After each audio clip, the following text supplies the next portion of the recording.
नमस्कार, मैं अभिषेक राज। दोस्तों, आज बेसिक इलेक्ट्रॉनिक्स का ये दूसरा लेक्चर है और आज हम लोग पढ़ने जा रहे हैं टाइप्स ऑफ डायोड के बारे में। बहुत सारे डायोड देखेंगे जिसमें कई सारे ऐसे डायोड होंगे जिनका फॉरवर्ड बेस में यूज होगा, कई सारे ऐसे डायोड होंगे जिनको रिवर्स बेस में यूज किया जाएगा। मतलब कोई कोई डायोड होगा जो फॉरवर्ड बेस में ही काम करेगा, रिवर्स में काम नहीं करेगा। कोई रिवर्स में काम करेगा और फॉरवर्ड में काम नहीं करेगा। आपको मालूम ही है कि डायोड जो होता है केवल यूनि डायरेक्शनल होता है, एक ही डायरेक्शन में काम करता है। या तो उसको रिवर्स में काम करा लीजिए, नहीं तो उसको फॉरवर्ड में करा लीजिए। दोनों तरफ से कराइएगा तो नहीं कर पाता है। ठीक है, तो चलिए आज देखेंगे कौन सा डायोड कैसे काम करता है। और डायोड का कमी नहीं है, देश में बहुत सारे डायोड बनाए जाते हैं अलग अलग प्रकार का, लेकिन जो हमें आईटीआई में पढ़ना है उन सभी डायोड को हम लोग देखेंगे यहाँ पे। एक बात और ध्यान रखिएगा, जो भी डायोड हम पढ़ने जा रहे हैं इसका सीधा से एक एप्लीकेशन है, यूज है, और कैसे काम करता है ये बस ध्यान में रखना है। बहुत ज्यादा अंदर घुस के रिसर्च करने के चक्कर में नहीं पढ़ना है। क्यों? क्योंकि डायोड अपने आप में ग्रंथ है। डिप्लोमा में डायोड का किताब होता है, बहुत बड़ी बड़ी थ्योरम होता है उसके अंदर में। उतना हमें समझने की आवश्यकता नहीं है। हम आईटीआई वाले लोग हैं, टेक्नीशियन है, हमें मेंटेनेंस का काम मिलता है, तो मेंटेनेंस पर समझना है होता क्या है, कैसे काम करता है। ठीक है, नहीं तो बहुत ज्यादा डीपली रिसर्च करने के चक्कर में पता चला कि पीएचडी कर लीजिए और क्वेश्चन नहीं बना, है ना, बेसिक क्वेश्चन आएगा, नहीं बन पाएगा। इसीलिए दिमाग में इतना रखिए कि ये मान लीजिए जेनर डायोड है, इसका काम क्या है और कैसे काम करता है, बस इतना ही समझना है। ठीक है, तो चलिए शुरू करते हैं। हमारे सामने अभी स्क्रीन पर दिखाई दे रहा होगा जेनर डायोड। ठीक है ना, नाम क्या है इसका? Zener diode. क्यों नाम जेनर डायोड है? क्योंकि इसके जो पापा हैं, मतलब जो इसके आविष्कारक हैं, उनका नाम में जेनर लगा हुआ है, क्लियरेंस जेनर। ठीक है ना, जेनर डायोड का आविष्कार क्लियरेंस जेनर ने वर्ष 1934 में किया था। 1934 में इनके द्वारा जेनर डायोड का आविष्कार किया गया था, इसलिए नाम ही इसका रख देगा, इस साइंटिस्ट के सम्मान में इसका नाम रख दिया गया जेनर डायोड। और जेनर डायोड दिखता कैसे है? तो देखिए इसका जो सर्किट सिंबल है कुछ इस तरह से है। पहले एक डायोड बना लीजिए, है ना, पहले एक डायोड आप ऐसे बना लीजिए, डायोड ऐसे ही बनता है ना, आप डायोड ऐसे बना लिए। ठीक है, और डायोड बनाने के बाद इसको थोड़ा सा ऐसे टेढ़ा कर दीजिए और इसको थोड़ा सा ऐसे टेढ़ा कर दीजिए, ये हो जाता है जेनर डायोड। मतलब जेड बना दीजिए, इसको जो खड़ी पाई थी उसको जेड बना दिया, तो जेनर डायोड कुछ इस तरह से दिखता है। इधर क्या होता है? इधर प्लस होता है और इधर माइनस होता है। प्लस को क्या बोलते हैं? हम एनोड बोलते हैं, और माइनस को हम लोग क्या बोलते हैं? कैथोड बोलते हैं। ठीक है, ये सारे डायोड में होता है प्लस माइनस, लेकिन सिंबल इस तरह से जेनर डायोड का होता है। ठीक है, अब कह रहा है कि जेनर डायोड एक विशेष प्रकार का सेमीकंडक्टर डायोड है। जितने भी डायोड होगा सब सेमीकंडक्टर होता है। ठीक है, लेकिन ये विशेष प्रकार का सेमीकंडक्टर है। तो इस विशेष लिखने के पीछे वजह क्या है? वजह यह है कि भाई ये रिवर्स बायस में काम करता है। किस में काम करता है? रिवर्स बायस में। मतलब फॉरवर्ड बायस क्या हुआ? पॉजिटिव और ये निगेटिव है, तो पॉजिटिव वालों को बैटरी के पॉजिटिव टर्मिनल से और निगेटिव वालों को बैटरी के निगेटिव टर्मिनल से जब जोड़ते हैं तो फॉरवर्ड बेस होता है। लेकिन ये किस में काम करता है? रिवर्स बेस में काम करता है। मतलब इसका जो कनेक्शन करेंगे हम, इसका जो पॉजिटिव वाला साइड है और ये निगेटिव वाला साइड है, पॉजिटिव वाले को निगेटिव साइड से कनेक्ट करेंगे और निगेटिव वालों को पॉजिटिव साइड से कनेक्ट करेंगे। ठीक है ना, उल्टा करेंगे तो बोलेंगे ये रिवर्स बैस में काम करेगा। ठीक है ना, इसका कनेक्शन कैसे करेंगे? उल्टा करेंगे, रिवर्स बैस में करेंगे। इसलिए ये विशेष प्रकार का सेमीकंडक्टर डायोड हो जाता है जिसका यूज हम लोग रिवर्स बैस में करते हैं। ठीक है, अब समझ लीजिए रिवर्स बेस में क्यों करते हैं, थोड़ा सा दिखा देते हैं, इसके बाद इधर आपको समझाएंगे। फिगर पे देखिए, ये फिगर आपके सामने दिख रहा होगा। एक बात और है कि जेनर डायोड को हमेशा हम पैरेलल कनेक्शन में यूज करते हैं, कभी भी सीरीज में नहीं करेंगे। आप देखिए यहाँ पे जेनर डायोड लगा हुआ है, कैसे लगा हुआ है? सर्किट के पैरेलल में लगा हुआ है। ये हमारा बैटरी है, ठीक है, ये जेनर डायोड है और इधर लोड है। ठीक ना, लोड और सोर्स जो हमारा बैटरी है उसके पैरेलल में ये लगा हुआ है। ठीक है, तो पैरेलल में लगाने के भी पीछे एक वजह है। वजह क्या है कि जेनर डायोड जो काम करता है वो रिवर्स बेस में काम करता है। ठीक है, और ये लोड के पैरेलल में लगा रहता है। कारण क्या है कि जितना पोटेंशियल हमें यहां रहेगा, यहां जो पावर होगा P equal to V into I होगा, वोल्टेज इंटू करेंट होगा, यहां पावर सेम पावर यहां भी रहता है हमारा मेंटेन किए हुए। ये इसके पास भी जो पावर होगा P equal to V into I होगा। ठीक है, इसके पास भी सेम पावर होगा। मतलब यहां भी जो हमारा रेशियो वोल्टेज और करंट का सेम उतना ही रहता है जितना लोड के पास रहता है। तो पैरेलल में, वैसे भी पैरेलल में जब कनेक्शन आप करेंगे तो दोनों जगह पावर सेम आएगा। ठीक है, लेकिन कुल मिलाकर बात यहां पे हम वोल्टेज के संदर्भ में समझना चाहेंगे। देखिए वोल्टेज में क्या हुआ कि ये 12 वोल्ट पे हमारा काम करता है। कौन? लोड हमारा 12 वोल्ट पे काम कर रहा है। मान लीजिए यहाँ पे बल्ब लगा हुआ है, मोटर लगा हुआ है, जो भी चीजें लगाए हैं, ये 12 वोल्ट पे काम कर रहा है। अगर हम यहाँ पे वोल्टेज बढ़ा के 14 वोल्ट कर दें, तो ये हमारा जो एप्लीकेशन होगा, जो हमारा लोड होगा, जल जाएगा, खत्म हो जाएगा, नुकसान हो जाएगा इसका। क्यों? क्योंकि यहाँ पे जो बैटरी है 12 से 15 वोल्ट की वेरिएबल बैटरी लगी हुई है। आप देखिए इस तीर का सिंबल का मतलब हुआ कि यहाँ पे वोल्टेज कम ज्यादा हो रहा है, और वोल्टेज कम ज्यादा हो रहा है। कम है तो कोई दिक्कत नहीं है, 12 वोल्ट तो है इसका, लेकिन 13 हो जाए, 14 हो जाए, 15 हो जाए, तो ये हमारा जो डिवाइस है, जो हमारा लोड है, वो जल जाएगा, खत्म हो जाएगा। इसको बचाने के लिए पैरेलल में हम जेनर डायोड लगाते हैं। यहाँ होगा क्या, मान लीजिए यहाँ पे वोल्टेज बढ़ गया हमारा, बढ़ कितना हो गया, 14 वोल्ट हो गया। कितना होगा, 14 वोल्ट हो गया। यहाँ जैसे 14 वोल्ट होगा, मतलब यहाँ भी 14 वोल्ट होगा, यहाँ भी 14 वोल्ट हो जाएगा 14 वोल्ट। और यहाँ पे अगर 14 वोल्ट आ गया, जो 14 वोल्ट यहाँ हुआ है, अगर यहाँ 14 वोल्ट आ गया, इसका तो काम तमाम कर देगा, खराब कर देगा इसको। तो उस समय ये जेनर ब्रेकडाउन होता है। क्या होता है यहाँ पे, जेनर ब्रेकडाउन होता है। और जेनर ब्रेकडाउन होने से मतलब क्या हुआ कि अचानक से इसमें हमारा फ्लो शुरू हो जाएगा, अचानक से हमारा वोल्टेज का फ्लो शुरू हो जाएगा, और ये मेंटेन कर लेगा। एक्स्ट्रा वोल्टेज यहां से जाना शुरू हो जाएगा। क्या हुआ, ब्रेकडाउन कर लिया। कौन सा ब्रेकडाउन हुआ, जेनर ब्रेकडाउन हुआ। जो एक्स्ट्रा वोल्टेज 2 वोल्ट हमारा जो एक्स्ट्रा हुआ था, वो इधर से क्रॉस करके इधर चला जाएगा। तो इसके पास जो पहुंचने वाला वोल्टेज होगा 12 वोल्ट ही पहुंचेगा। समझ गए मेरी बात को, हम क्या कहना चाह रहे थे कि इसको बचाने के लिए ये अपना ब्रेकडाउन करेगा, क्योंकि ये निगेटिव बेस में लगा हुआ है, रिवर्स बेस में लगा हुआ है। कैसे रिवर्स में, देखिए निगेटिव टर्मिनल है, ये पॉजिटिव टर्मिनल है, ठीक है। और इसका ये निगेटिव वाला है और ये पॉजिटिव वाला है। कनेक्शन हमारा पॉजिटिव से ऐसे ऐसे करके आ रहा है, तो यहाँ पे निगेटिव है और यहाँ पॉजिटिव है, तो भाई वोल्टेज तो जाएगा नहीं। कब तक नहीं जाएगा, तो इसका वैल्यू है 12 वोल्ट। 12 वोल्ट तक नहीं जाने देगा, 12 वोल्ट तक जाने नहीं देगा। लेकिन जैसे 12 से बढ़ेगा, जैसे 14 हुआ, तुरंत इसका ब्रेकडाउन होगा और यहां से वोल्टेज क्रॉस कर जाएगा। कितना, 2 वोल्टेज क्रॉस करेगा। और यहाँ 12 के 12 यहाँ मेंटेन रहेगा, कोई दिक्कत नहीं होगा। क्यों? क्योंकि 12 के बाद ही यही जाने दे रहा है, तो 12 तो मेंटेन करके रखा है ना। तो 12 जब मेंटेन है तो 12 इधर आएगा, और 12 से ये कम पर जाने ही नहीं देगा। तो 12 तो ब्लॉकेज किया हुआ है, ब्लॉकेज है, तो 12 का वोल्टेज इधर आ रहा है। जैसे 12 से वोल्टेज ज्यादा हुआ 2, तो 2 जाने देगा, 12 को रोक के रखेगा। ठीक है, इस वजह से ये हमारा जो डिवाइस है, जो हमारा यहाँ पे जो भी चीज आप लगाए वो सुरक्षित है, बच जाता है। ठीक है, अब इस जेनर ब्रेकडाउन को समझने के लिए इस ग्राफ को आप पहले भी देखे होंगे, आज भी मैं दिखा देता हूं। इधर वाला जो रीजन होता है वो फॉरवर्ड बेस होता है। कौन सा होता है, फॉरवर्ड बेस होता है, फॉरवर्ड बेस होता है। और पॉजिटिव रीजन होता है। इधर वाला जो होता है वो रिवर्स बेस होता है, ठीक है, और निगेटिव रीजन होता है। जेनर डायोड जो काम करता है रिवर्स बेस में काम करता है। कनेक्शन जब रिवर्स में करेंगे, क्योंकि इधर ये पॉजिटिव है, इधर भी पॉजिटिव है, ये निगेटिव है, और इधर भी निगेटिव है। तो जेनर डायोड जो काम करता है निगेटिव बेस में काम करता है ना, रिवर्स में काम करता है। जेनर डायोड कुछ इस तरह से रहेगा, ठीक है। अब यहाँ पर होता क्या है कि मान लीजिए अभी जो हमने एग्जांपल दिया था उसमें जेनर डायोड का जो वैल्यू था वो 12 वोल्ट था। मान लीजिए यहाँ पे इस वाले पॉइंट पे 12 वोल्ट है हमारा, ठीक है, 12 वोल्ट है। तो यहां से वोल्टेज बढ़ रहा है, वोल्टेज बढ़ेगा तो करंट बहुत कम प्रवाह होता है, बहुत हल्का सा होता है, कोई दिक्कत नहीं। ये जो करंट ड्रिफ्ट करंट होता है, इसका कोई लेन देन नहीं होता, बहुत मिनिमम होता है, तो इसका कोई यूज नहीं है, मतलब इससे कोई नुकसान नहीं है। तो कोई हमारा वोल्टेज का मतलब 12 वोल्ट तक आएगा, तो ये इसमें कुछ नहीं होने वाला है। जेनर डायोड हम शांत रहेगा, कुछ नहीं करेगा। लेकिन जैसे 12 वोल्ट से थोड़ा सा भी ज्यादा अगर बढ़ा दिए, क्या बढ़ा देंगे, वोल्टेज को, तो अचानक से ब्रेकडाउन होगा और नीचे की तरफ बहुत धड़ल्ले से इसका क्या होगा, करंट बढ़ेगा। नीचे वाला ये जो है ना, ये करंट है, ये करंट है और ये वोल्टेज है, ठीक है, निगेटिव वोल्टेज है, पॉजिटिव वोल्टेज है। तो अचानक से क्या होगा, करंट बहुत तेजी से बढ़ेगा। करंट तेजी से बढ़ा मतलब क्या हुआ, जो पावर है यहाँ पे, पावर का आता है V इंटू आई होता है। तो वोल्टेज जब हमारा पावर बढ़ा है बहुत तेजी से, इसका मतलब क्या हुआ है, वोल्टेज में बहुत कमी आई होगी, तब तो पावर मेंटेन रहेगा। क्योंकि हमको पावर मेंटेन करना है कहाँ पे, लोड पे, और हमारा जो डायोड है वहां पे पावर मेंटेन रहेगा। तो पावर मेंटेन कब होगा, जब करंट बढ़ा हो तेजी से, तो वोल्टेज भी तेजी से डाउन होगा। जब तेजी से वोल्टेज डाउन होगा, तो वहां जो लोड के पास जो पावर था वो भी मेंटेन हो जाता है, ठीक है। ये पूरा पावर हमारा मेंटेन रहेगा। इस वाले जो रीजन में ब्रेकडाउन होता है, इसी को हम लोग जेनर ब्रेकडाउन रीजन बोलते हैं। क्या बोलते हैं हम लोग, जेनर ब्रेकडाउन रीजन बोलते हैं। ध्यान में रखेंगे आप लोग, ठीक है।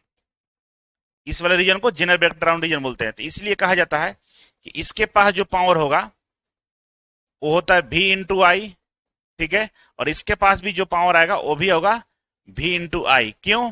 क्योंकि पैरेलल में है, तो पैरेलल में पावर दोनों पास सेम पहुंचेगा। अगर यहाँ पे ब्रेकडाउन होता है तो अचानक से करंट बढ़ जाता है, तो वोल्टेज डाउन हो जाता है, अचानक से वोल्टेज कम हो जाएगा, कम होगा। तो इसके पास भी वही काम होता है, यहाँ भी क्या होगा, हमारा V इंटू आई का रेशियो जो मेंटेन हो जाएगा।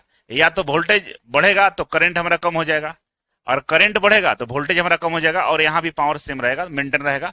और मेंटेन करने का काम कौन कर रहा है? जेनर डायोड कर रहा है, ठीक है।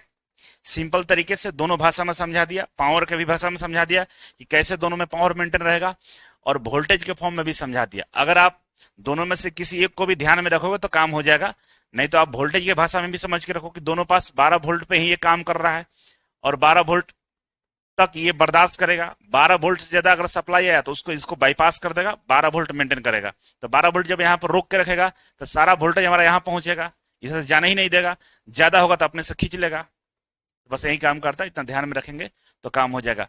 और इसका जो चीजें अभी मैंने आपको बताया, सारा पॉइंट्स इसमें लिखा हुआ है, ठीक है। सारा पॉइंट्स मैंने इसमें लिख दिया है, तो आपको लिख लेना होगा कि जेनर डायोड को हम पैरेलल में लगाते हैं, पैरेलल मतलब शंट में लगाते हैं, कि पैरेलल में जोड़कर लोड के पार वोल्टेज को स्थिर रखा जाता है। कि लोड के साथ में वोल्टेज को हम लोग क्या करते हैं? स्थिर रखते हैं। कि इससे भारी डोपिंग किया जाता है ताकि ब्रेकडाउन वोल्टेज कम हो। कह रहा है कि इसमें बहुत ज्यादा डोपिंग की रहती है। बहुत ज्यादा डोपिंग करने का मतलब होल और पी, जो पी साइड है और एन साइड है, दोनों तरफ, एक तरफ पी साइड तरफ होल और एन साइड की तरफ इलेक्ट्रॉन भारी मात्रा में रहते हैं। भारी मात्रा में डोपिंग होता है और भारी मात्रा में इलेक्ट्रॉन होल्स इसमें पाए जाते हैं, ठीक है। डोपिंग का मतलब यही होता है ना, ठीक है। अब इसका वर्किंग प्रिंसिपल समझ लीजिए। कह रहा है कि फॉरवर्ड बैच में यह समान डायोड की तरह काम करेगा। अगर इसको फॉरवर्ड बैच में जोड़ दें, पॉजिटिव की तरफ पॉजिटिव और निगेटिव की तरफ निगेटिव, मान लीजिए पॉजिटिव और ये निगेटिव है, और इसमें ये निगेटिव और ये पॉजिटिव किया हुआ है, उल्टा किया हुआ है। इसको पॉजिटिव और इसको निगेटिव कर दें, और इसको ऐसे जोड़ दें, ठीक है, और इसको ऐसे जोड़ दें, तो क्या होगा? हमारा जो नॉर्मल डायोड है उसी की तरह काम करेगा। तो कुछ इसका यूज कुछ भी नहीं होगा। क्यों नहीं होगा? क्योंकि जब हम इसको इसी के कंडीशन में जोड़ देंगे, मतलब रिवर्स में जोड़कर हम लोग फॉरवर्ड में जोड़ देंगे, तो जो करंट इधर आएगा इधर से निकल जाएगा, मतलब रोकेगा नहीं। ये अभी 12 वोल्ट तक जाने नहीं देगा। ये 2 वोल्ट भी आएगा तो क्रॉस करा देगा। क्यों? क्योंकि फॉरवर्ड बेस में तो इलेक्ट्रॉन का फ्लो करा देगा ना, आराम से करा देगा। 4 वोल्ट भी आएगा तो बोलेगा चलो निकल जाओ, इधर जाने ही नहीं देगा, मेंटेन ही नहीं होगा, ठीक है। इसीलिए समान डायोड की तरह यूज नहीं करना है। फॉरवर्ड बेस में यूज कर ही नहीं सकते हैं, गलत हो जाएगा, काम सही नहीं होगा।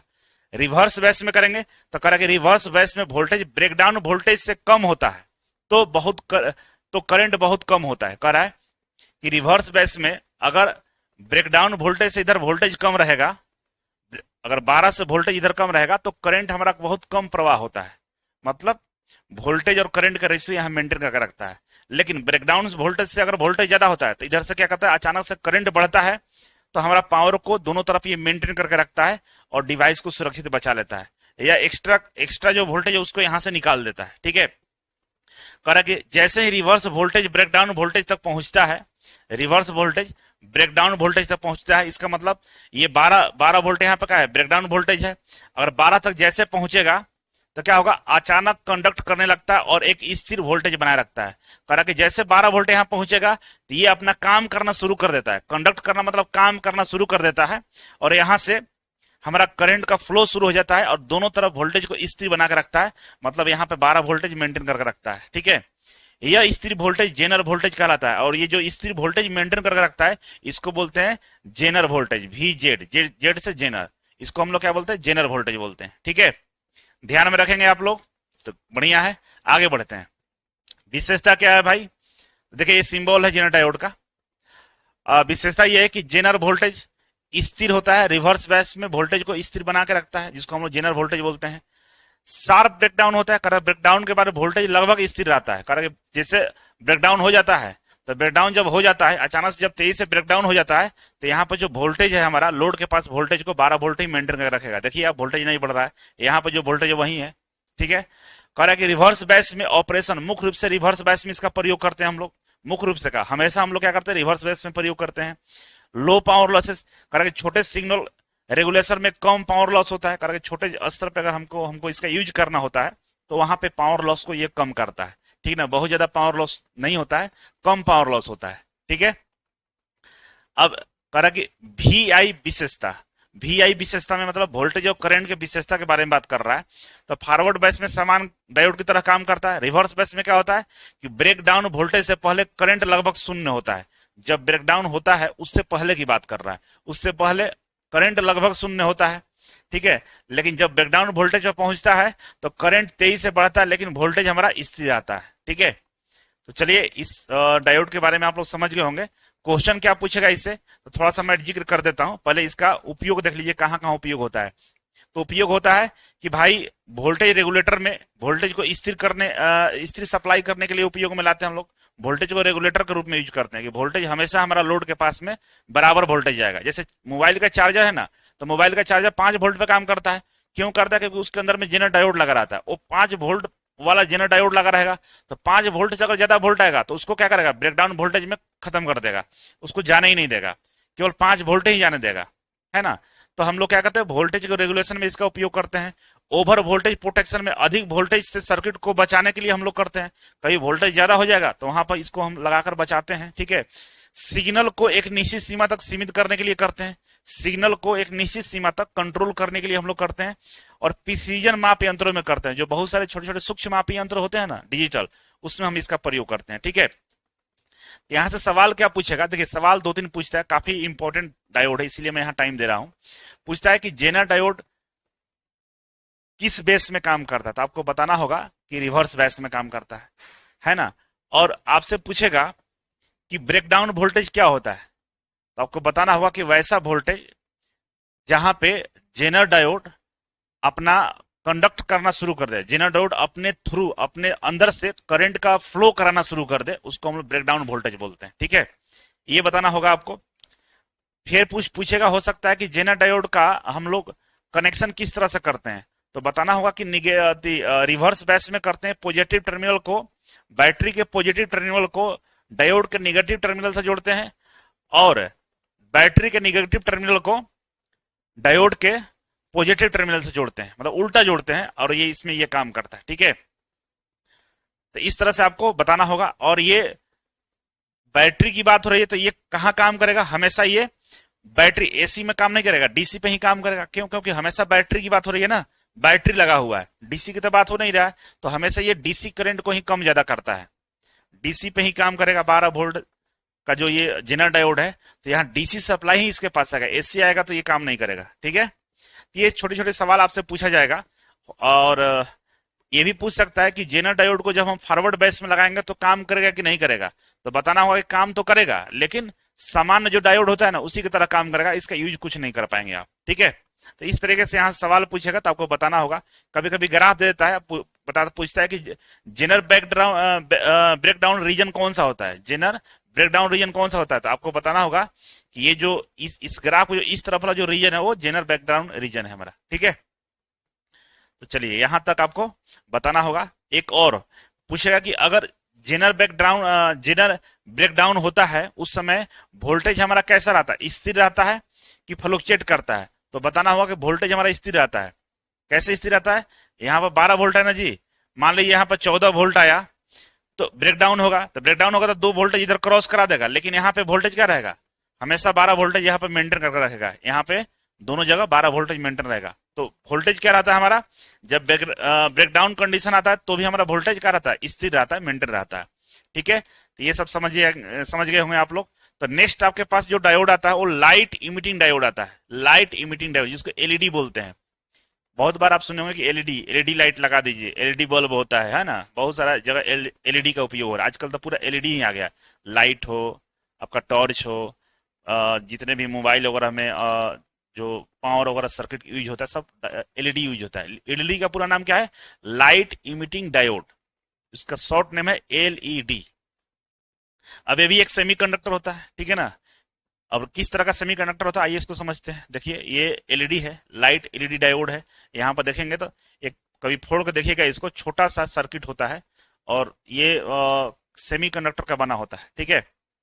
इस तरह का दिखता होगा, बल्ब के पीछे वाला जो भाग है ना देखिएगा तो इस तरह से रहता है। ये छोटा छोटा जो दिख रहा है पीला पीला, ये क्या है सब, ये सेमीकंडक्टर। और इसी पे जब हमारा क्या होता है, लाइट पड़ती है तो ये जलना शुरू कर देता है, ठीक है ना, लाइट देना शुरू करता है। जब इसके पास करंट का फ्लो होता है ना, जब करंट इसके पास आता है तो सारा करंट किस में बदल जाता है, लाइट में बदल जाता है, इसलिए गर्म भी नहीं होता। बल्ब जलाइएगा तो बल्ब गर्म हो जाता है, देखिएगा बल्ब का जो फिलामेंट होता है बहुत देर तक जलाए रखिएगा, छुइएगा तो बल्ब गर्म नजर आएगा। लेकिन एलईडी वाला को कितना देर भी जला लीजिए, छुइएगा तो गर्म नहीं होगा। क्यों? क्योंकि इसमें जो करंट जाता है ना, करंट को पूर्णतः लगभग 99% करंट को क्या करता है, लाइट में बदल देता है, इसीलिए ये गर्म नहीं होता है। ठीक है, तो आइए इसको समझ लेते हैं। कह रहा है कि एलईडी लाइट इमिटिंग डायोड एक अर्धचालक सेमीकंडक्टर उपकरण है जो विद्युत धारा प्रवाहित होने पर प्रकाश उत्सर्जित करता है। क्या बोल रहा है कि एलईडी क्या है, एक सेमीकंडक्टर अर्धचालक है जिसमें विद्युत धारा प्रवाहित होने पर क्या होता है, प्रकाश उत्सर्जित करता है। ठीक है, दूसरा लाइन क्या बोल रहा है कि यह एक पीएन जंक्शन डायोड की तरह काम करता है। कैसा काम करता है, पीएन जंक्शन जो डायोड है उसी की तरह काम करता है, लेकिन इसके अंदर में प्रकाश उत्पादन की क्षमता होती है, ये प्रकाश उत्पादन कर सकता है, ऐसा इसके अंदर में एक क्षमता होता है। ठीक है, वर्किंग प्रिंसिपल क्या है कि एलईडी पीएन जंक्शन पर आधारित होता है। ये कैसा होता है, पीएन जंक्शन पर आधारित होता है और फॉरवर्ड बेस में करंट प्रवाहित किया जाता है तो इलेक्ट्रॉन और होल्स का पूर्ण संयोजन होता है, रिकॉम्बिनेशन होता है। तो उस समय क्या होता है भाई, फॉरवर्ड बेस में क्या करते हैं, जब हम इसको चालू करते हैं, फॉरवर्ड बेस में जब हम कनेक्शन देते हैं तो इलेक्ट्रॉन और होल्स का पूर्ण संयोजन होता है, रिकॉम्बिनेशन होता है आपस में। तो उस समय क्या होता है कि इसकी प्रक्रिया में जो ऊर्जा हमें लगती है, वो ऊर्जा, सारा ऊर्जा प्रकाश के रूप में निकलता है, फोटोन के रूप में। फोटोन मतलब प्रकाश के रूप में बाहर निकलता है। ठीक है, अब दूसरा पॉइंट हम देखेंगे कि रंग का जो निर्धारण होता है वो सेमीकंडक्टर मटेरियल पे डिपेंड करता है और एनर्जी बैंड गैप पे डिपेंड करता है।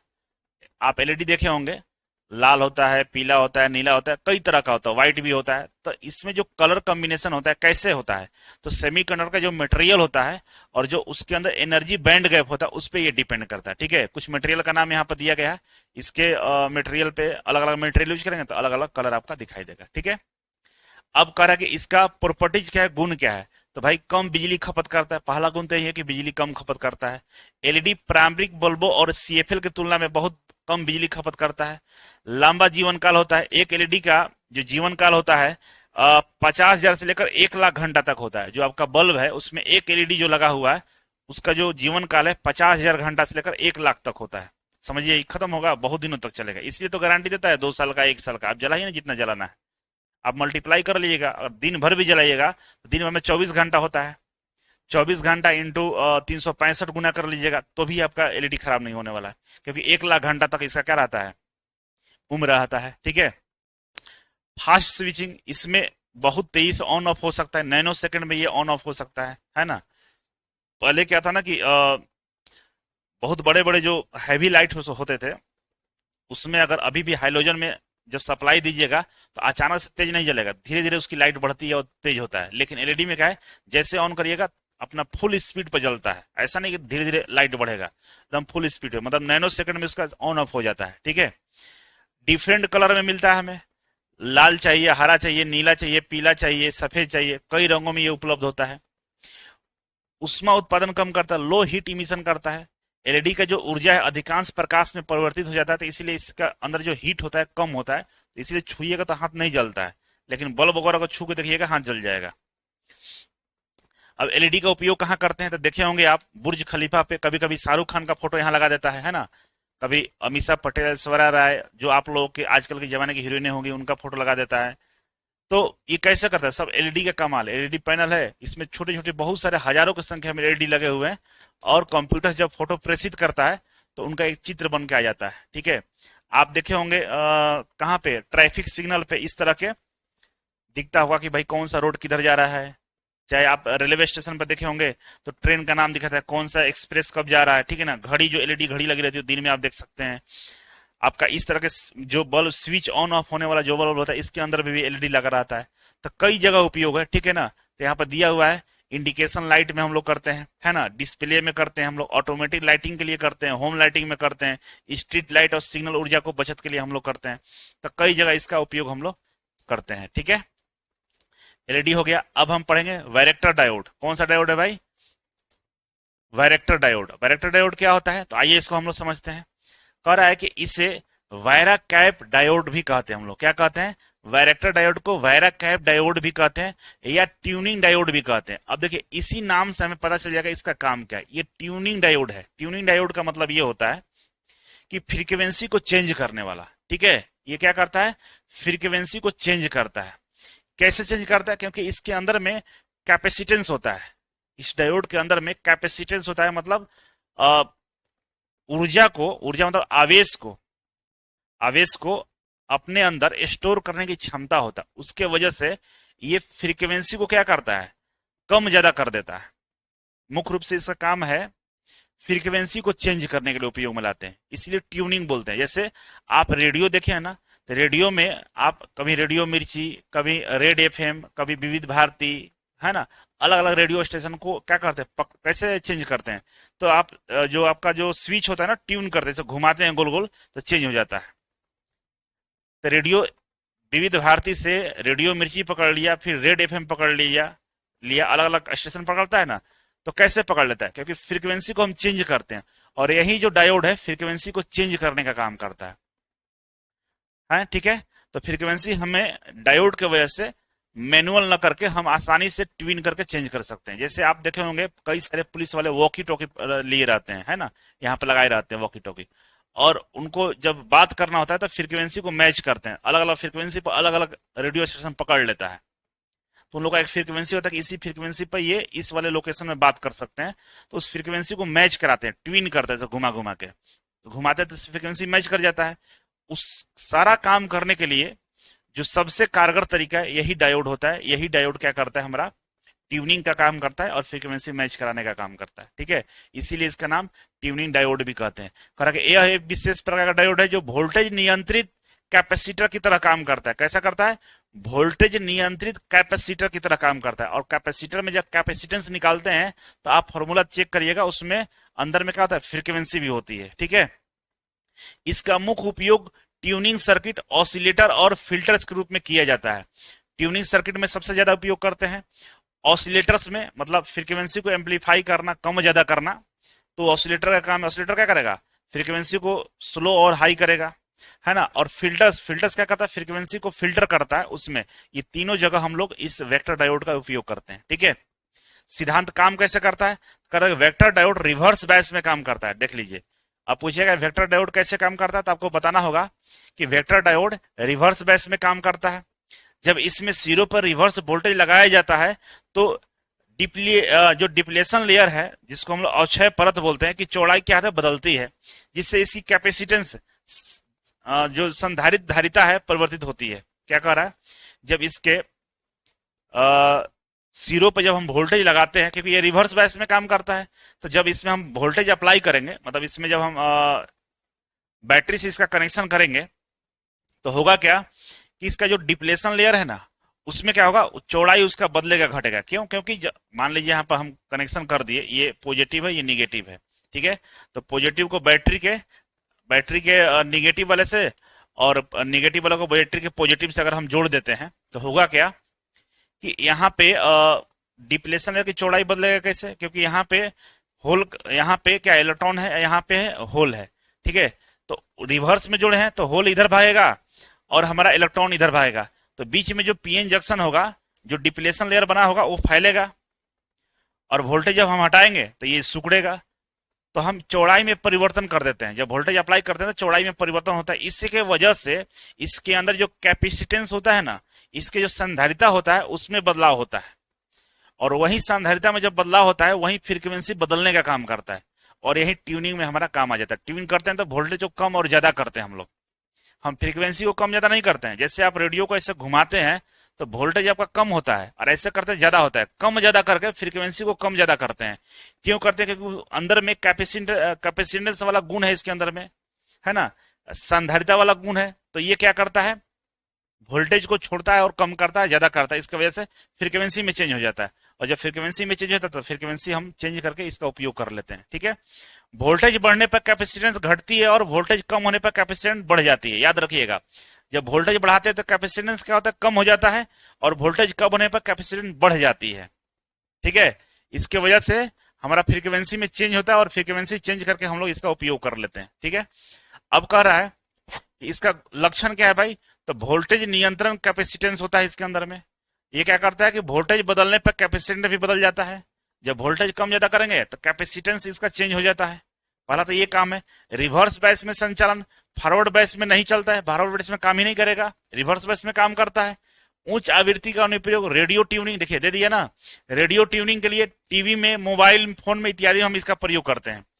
रेडियो ट्यूनिंग में भी हम प्रयोग करते हैं इसका, सबसे ज्यादा तो यूज यही है फ्रीक्वेंसी चेंज करने के लिए। ठीक है, टीवी में भी फ्रीक्वेंसी चेंज करते हैं ना, एक चैनल से दूसरे चैनल पर हम स्विच करते हैं, यही तो करता है ये। ठीक है, उपयोग तो ट्यून सर्किट में, रेडियो टीवी में हम फ्रीक्वेंसी को ट्यूनिंग करने के लिए उपयोग लाते हैं। ठीक है, phase locked loop frequency synthesiser में करते हैं। Voltage control oscillator, voltage control oscillator में करते हैं। माइक्रोवेव एप्लीकेशन में करते हैं। ठीक है, इतना जगह हम इसका उपयोग करते हैं। तो आप लोग समझ गए होंगे, तो चलिए इसको राइट डाउन कर लीजिएगा। आगे बढ़े तो इसका फायदा क्या है भाई, फायदा नुकसान दोनों दिया हुआ। फायदा यह है कि भाई वोल्टेज द्वारा कैपेसिटेंस को आसानी से नियंत्रित किया जा सकता है, पहला फायदा। यांत्रिक ट्यूनिंग की आवश्यकता नहीं होती है। जैसे हाथ से फ्रीक्वेंसी चेंज करते थे पहले हम लोग, जब डायोड का आविष्कार नहीं हुआ था तो हाथ से करना पड़ता था, है ना। लेकिन यांत्रिक मतलब मैकेनिकल ट्यूनिंग की आवश्यकता नहीं, ये डायोड के थ्रू हम कर सकते हैं। छोटे आकार उच्च दक्षता वाला होता है, आकार में छोटा और क्षमता इसका बहुत ज्यादा होता है। नुकसान क्या है कि अधिक वोल्टेज पर ये डैमेज हो सकता है, और कैपेसिटेंस रेंज सीमित होती है। एक निश्चित कैपेसिटेंस तक ही काम करेगा, एक निश्चित फ्रीक्वेंसी को ही चेंज करेगा जितना इसका पावर होगा।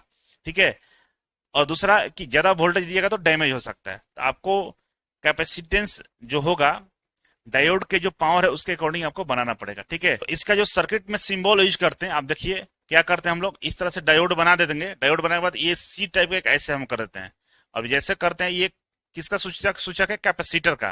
कैपेसिटर का पैरेलल प्लेट कैपेसिटर है ना, ये जो बताता है किसके बारे में बताता है, कैपेसिटर के बारे में बताता है कि इसके अंदर में कैपेसिटेंस है। ठीक है ना, तो इस तरीके से हम लोग सर्किट में यूज करेंगे तो इस तरह से सिंबल दिया रहता है, तो हम समझे कि ये वेक्टर डायोड है। ठीक है, अब नेक्स्ट हम पढ़ेंगे टनल डायोड के बारे में। क्या पढ़ेंगे भाई, टनल डायोड के बारे में पढ़ेंगे। तो टनल डायोड जो होता है अर्धचालक डायोड है, जिसका आविष्कार 1957 में लियो एसाकी ने किया था, है ना। 1957 में इसको खोजा गया था, उन्होंने बनाया था, आविष्कार किया था, नाम था लियो एसाकी। ठीक है, लियो एसाकी था।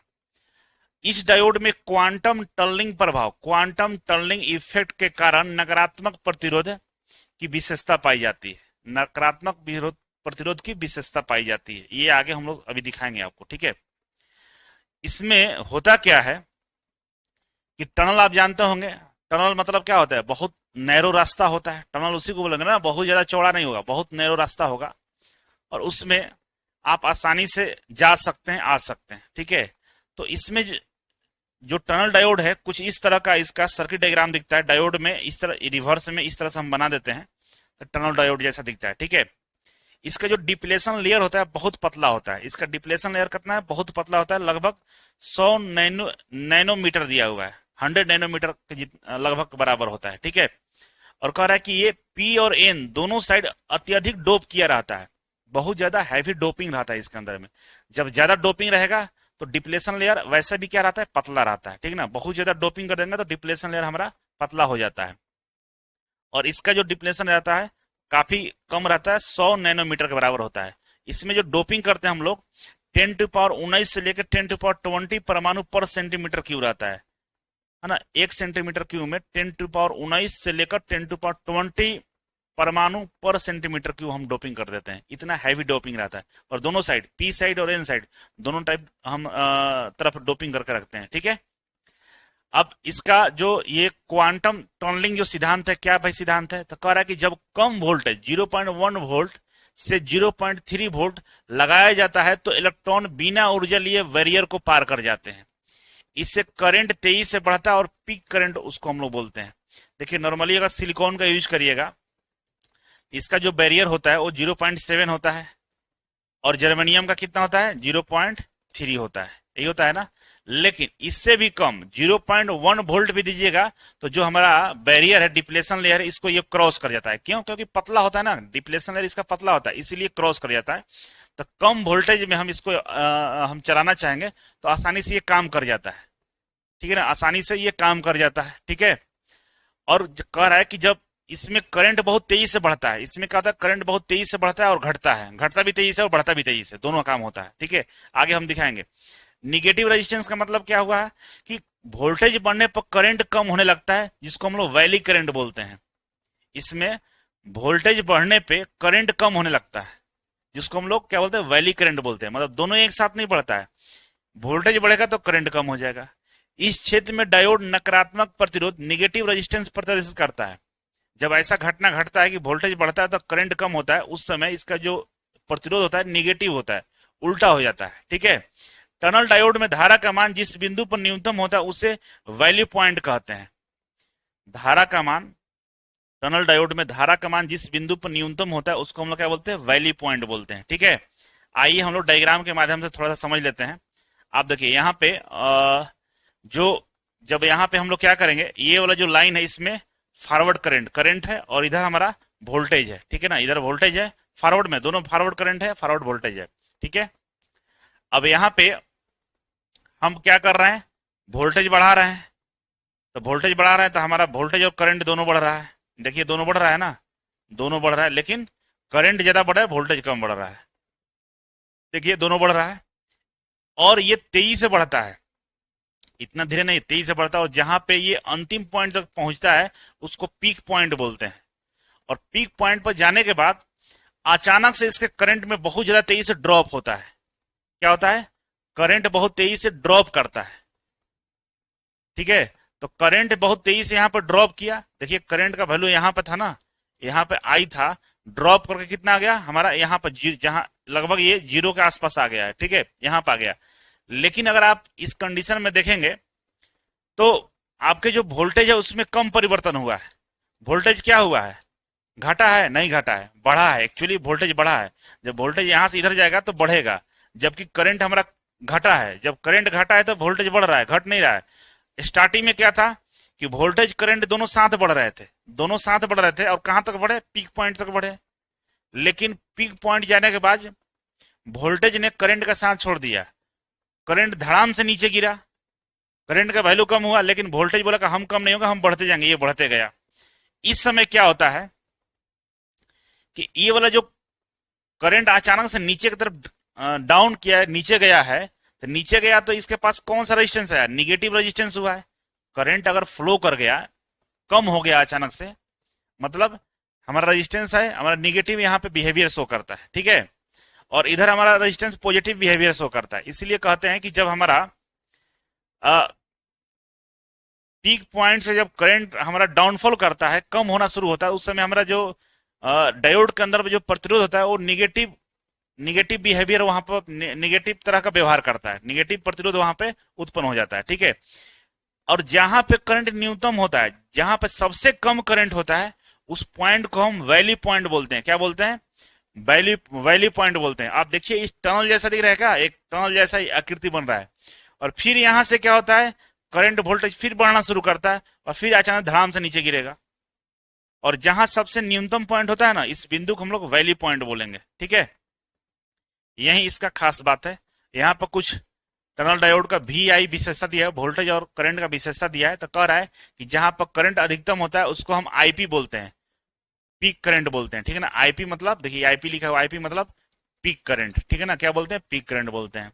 जहां पर करंट न्यूनतम होता है उसको आई भी बोलते हैं, जहां पर करंट न्यूनतम होता है उसको आई भी बोलते हैं, वी से वैली पॉइंट। ठीक है, नकारात्मक प्रतिरोध के बारे में बता रहा है कि वीपी से वीवी, मतलब हम लोग पीक पॉइंट, पीक वोल्टेज से हम लोग वैली वोल्टेज के बीच में, पीक वोल्टेज से वैली वोल्टेज के बीच में बात कर रहा है। देखिए कहां से कहां बात कर रहा है, पीक वोल्टेज, वीपी है पीक वोल्टेज, जहां वोल्टेज सबसे ज्यादा हुआ है, वोल्टेज बढ़ा ना, वीपी पीक वोल्टेज से वैली वोल्टेज। पीक वोल्टेज का मतलब ये नहीं कि सबसे ज्यादा वोल्टेज नहीं कहेंगे, क्योंकि वोल्टेज सबसे ज्यादा तो इधर हो रहा है ना, सबसे ऊंचाई जो करंट है जहां पे हम पीक पॉइंट बोलते हैं, इसीलिए इसको पीक वोल्टेज ही बोलेंगे। यहाँ पे वोल्टेज है, उसका नाम क्या है, पीक वोल्टेज वीपी। तो कह रहा है कि वीपी से वीवी, पीक वोल्टेज से वैली वोल्टेज के बीच में हमारा क्या होता है, करंट बढ़ता है, सॉरी वोल्टेज बढ़ता है, लेकिन करंट का मान हमारा घटता है। आप देखिए यहाँ पर करंट घट रहा है लेकिन वोल्टेज हमारा बढ़ रहा है। वहीं लिखा हुआ है कि वीपी से वीवी, पीक वोल्टेज से वैली वोल्टेज के बीच में वोल्टेज बढ़ता है पर करंट हमारा क्या होता है, घट जाता है। ठीक है, तो इसको ध्यान में रखेंगे आप लोग। अब इसका यूज क्या होता है भाई, देखिए इसका यूज हम लोग करते हैं हाई फ्रीक्वेंसी माइक्रोवेव ऑसिलेटर में 1 गीगाहर्ट्ज से अधिक में, जहां पर हमें अचानक से वोल्टेज सॉरी अचानक से करंट को खत्म करना, डाउन करना, वहां पर भी उपयोग करते हैं। तो अचानक से करंट को कम हुआ, ज्यादा हो रहा है, तो इसमें सबसे फायदा स्विचिंग डिवाइस में होगा। जैसे कंप्यूटर में होता है ना, कंप्यूटर में जब हम लोग क्या करते हैं कि स्विचिंग काम करना होता है। जैसे मान लीजिए कि लाइन कट गया था, अचानक से हमारा कंप्यूटर यूपीएस पे काम करना शुरू कर देता है, तो उसमें स्विच कर जाता है, तुरंत तुरंत स्विच कराना हो तो उसमें हम इसका उपयोग कर लेते हैं, है ना। स्विचिंग सर्किट में अत्यंत तेज गति से स्विचिंग हो जाता है, नैनो सेकंड में स्विचिंग कर लेगा, वहां वो उपयोग करते हैं। एम्पलीफायर सर्किट में करते हैं, कंप्यूटर मेमोरी और लॉजिक सर्किट में हम इसका उपयोग करते हैं। टनल डायोड अन डायोड की तुलना में बहुत तेजी से कार्य करता है, इसलिए इसका उपयोग फास्ट स्विचिंग वाले विद्युत उपकरण में करते हैं, जैसे कंप्यूटर, कैलकुलेटर इत्यादि में। कैलकुलेटर और कंप्यूटर में क्या होता है, डाटा डाटा का गणना करना होता है और तेजी से रिस्पॉन्स करना होता है, तुरंत इस फाइल से उस फाइल को ओपन करते हैं तो बहुत तेजी से करंट का आदान प्रदान होता है। जब तेजी से करंट का आदान प्रदान नहीं होगा तो आपका एक फाइल दूसरे फाइल को खोलने में टाइम लग जाएगा। तो तेज गति से चीज हम कैलकुलेटर और कंप्यूटर को चलाना चाहते हैं तो इस टनल डायोड का इस्तेमाल करते हैं। दूसरा, यूपीएस से हम कनेक्ट करते हैं कंप्यूटर को, लाइन कटता है तो क्या होता है, यूपीएस से तुरंत कंप्यूटर हमारा चलने लगता है। ऐसा नहीं तो कंप्यूटर बंद होता है फिर चालू होता है, ऐसा कुछ नहीं होता, कंप्यूटर चलते रहता है। क्यों? क्योंकि फास्ट स्विचिंग होता है और उसका उपयोग हम लोग टनल डायोड लाकर कर सकते हैं। ठीक है, ये सब में हम इसका उपयोग करते हैं। अब बता टनल डायोड के फायदे। फायदा क्या है भाई कि अति उच्च स्विचिंग होगा, यहाँ पे स्विचिंग बढ़िया होता है, नैनो सेकंड में हो जाता है, कम शोर करता है, माइक्रोवेव एप्लीकेशन में बढ़िया होता है, बिजली का खपत भी कम करता है। ठीक है, टनल डायोड का नुकसान क्या है, तो कह रहा है कि कम पावर आउटपुट पे काम करना होता है इसका, है ना, पावर आउटपुट कम चाहिए इसको। वोल्टेज रेंज सीमित होता है, 0.1 वोल्ट से 0.6 वोल्टेज पे ही काम करेगा। और डिजाइन थोड़ा सा क्या होता है, जटिल होता है। इस वजह से टनल डायोड का कुछ हानियां भी है और इसका कुछ लाभ भी है हमारा। अब आता है फोटो डायोड। फोटो डायोड क्या होता है भाई, तो ये सिंपल सा चीज है कि ऐसा ये डायोड होता है कि जब जब इस पे लाइट पड़ेगा ना, लाइट पड़ेगा तो इसमें करंट फ्लो करना शुरू कर देगा। लाइट नहीं पड़ेगा तो करंट वोल्टेज यहाँ पे बल्ब नहीं जलेगा। लाइट पड़ा तो बल्ब जल गया, लाइट नहीं पड़ा तो वोल्टेज बल्ब नहीं जलेगा, है ना। तो ये लाइट पर डिपेंड करता है, इसलिए इसका नाम फोटो डायोड है। फोटो डायोड, फोटो मतलब लाइट होता है, लाइट की वजह से इसमें क्या होता है, करंट का फ्लो होता है।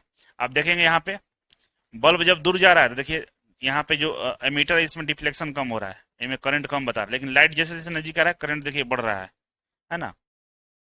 और जो लाइट कहाँ पड़ रहा है, इसके मेन वाला ये पीएन जंक्शन पे लाइट पड़ रहा है। ठीक है, तो कह रहा है कि फोटो डायोड एक प्रकार का सेमी कंडक्टर डायोड है जो प्रकाश लाइट को विद्युत धारा में क्या करता है, बदल देता है। ये जो लाइट है ना, जो लाइट आप दे रहे हैं इसको, उसी को क्या करता है, विद्युत धारा में बदल देता है। यह मुख्य रूप से प्रकाश संवेदनशील लाइट सेंसिटिव यंत्र होता है। ठीक है ना, क्या होता है, लाइट सेंसिटिव यंत्र होता है। अब इसका कंस्ट्रक्शन कैसे होता है भाई, तो देखिए इसका पहले सिंबल देख लीजिए।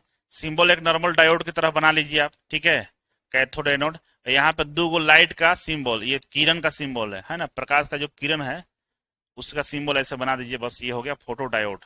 ठीक है, कह रहा है कि समान डायोड की तरह दिखता है लेकिन इसमें ट्रांसपेरेंट विंडो होती है ताकि प्रकाश डायोड को के सक्रिय क्षेत्र तक पड़े। कह रहा है कि ये समान डायोड की तरह दिखता है लेकिन इसमें ट्रांसपेरेंट होता है। ये ट्रांसपेरेंट क्यों होता है, क्योंकि इसके अंदर में जो एक्टिव रीजन है अंदर में, वहां तक लाइट पहुंचना चाहिए, नहीं वहां तक लाइट पहुंचेगा तो ये काम नहीं कर पाएगा, मतलब ये करंट के फॉर्म में उसको परिवर्तित नहीं कर पाएगा। जब लाइट पहुंचेगा ही नहीं तो कैसे बदलेगा।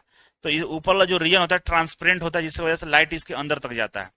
और ये किस में काम करता है, रिवर्स बैस में काम करता है। ये भी क्या करता है, रिवर्स बैस में काम करता है। कहा कि सिलिकॉन और जर्मेनियम, ईडीएम, gallium arsenide, lead, mercury, cadmium, telluride इत्यादि पदार्थों से हम लोग फोटो डायोड बनाते हैं। ठीक है ना, ये सारे पदार्थ का नाम है जिससे हम लोग फोटो डायोड को बनाने का काम करते हैं। अब वर्किंग प्रिंसिपल दिया हुआ है, तो वर्किंग प्रिंसिपल करा कि जब फोटो डायोड पर प्रकाश पड़ता है तो इलेक्ट्रॉन होल पेयर आपस में उत्पन्न होने लगते हैं। ठीक है ना, होल पेयर क्या होता है, उत्पन्न होने लगते हैं। जो ये जोड़े जंक्शन क्षेत्र में जाकर करंट, फोटो करंट उत्पन्न करते हैं। ये जंक्शन क्षेत्र में चले जाते हैं, जब यहाँ पर लाइट पड़ेगा तो इलेक्ट्रॉन और होल पैदा होना शुरू होते हैं और ये कहाँ जाते हैं, जंक्शन की तरफ जाते हैं।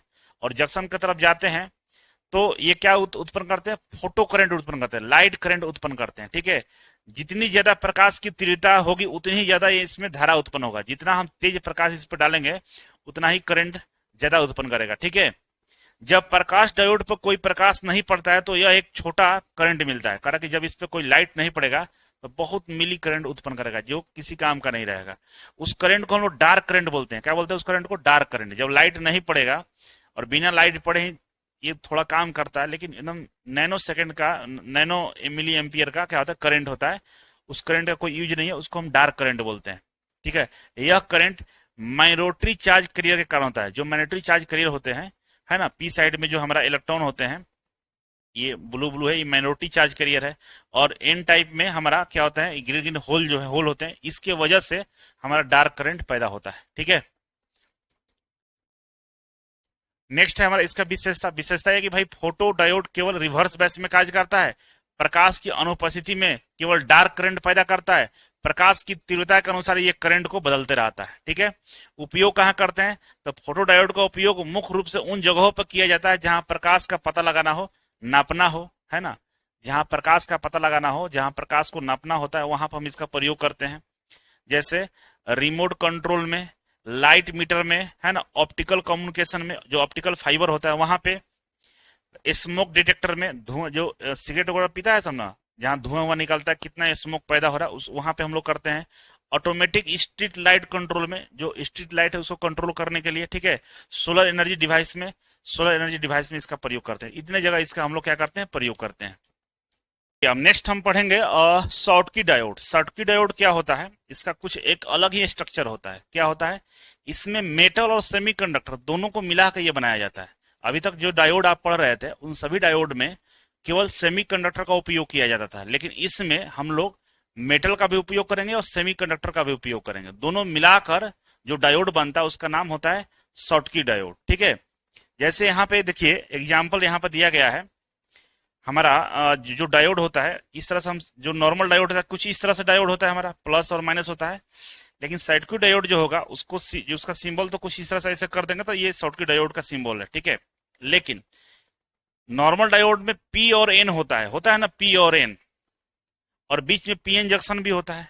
लेकिन इसमें ऐसा कुछ नहीं होता है, पी टाइप का कोई मटेरियल नहीं होता है, केवल एन टाइप होता है, केवल एन टाइप होता है। इसीलिए इसमें इलेक्ट्रॉन का संख्या ज्यादा रहता है ना, इलेक्ट्रॉन का संख्या बहुत ज्यादा रहेगा, होल का संख्या रहता ही नहीं है। क्यों? क्योंकि इधर कोई पी टाइप नहीं होता है। पी टाइप की जगह पे हम लोग क्या करते हैं, मेटल का इस्तेमाल कर लेते हैं। क्या करते हैं, मेटल लगा देते हैं। इसीलिए मेटल और हमारा सेमीकंडक्टर, कौन सा सेमीकंडक्टर, एन टाइप सेमीकंडक्टर, दोनों को मिलकर ये डायोड को निर्माण किया जाता है। और इसमें जो पीएन जंक्शन बनता है ना, तो इसमें पीएन जंक्शन नहीं होता है, मेटल और सेमीकंडक्टर जंक्शन होता है ना, मेटल और सेमीकंडक्टर का जंक्शन बनता है। इस वजह से इलेक्ट्रॉन को जंक्शन को क्रॉस करने में कोई ज्यादा दिक्कत नहीं होता है, क्योंकि एक तरफ मेटल है, एक तरफ इलेक्ट्रॉनों की संख्या। तो इलेक्ट्रॉन का संख्या क्या करता है, जंक्शन को आराम से मेटल की तरफ क्रॉस कर लेता है, और काफी कम हमारा जो पोटेंशियल बैरियर होता है काफी कम होता है।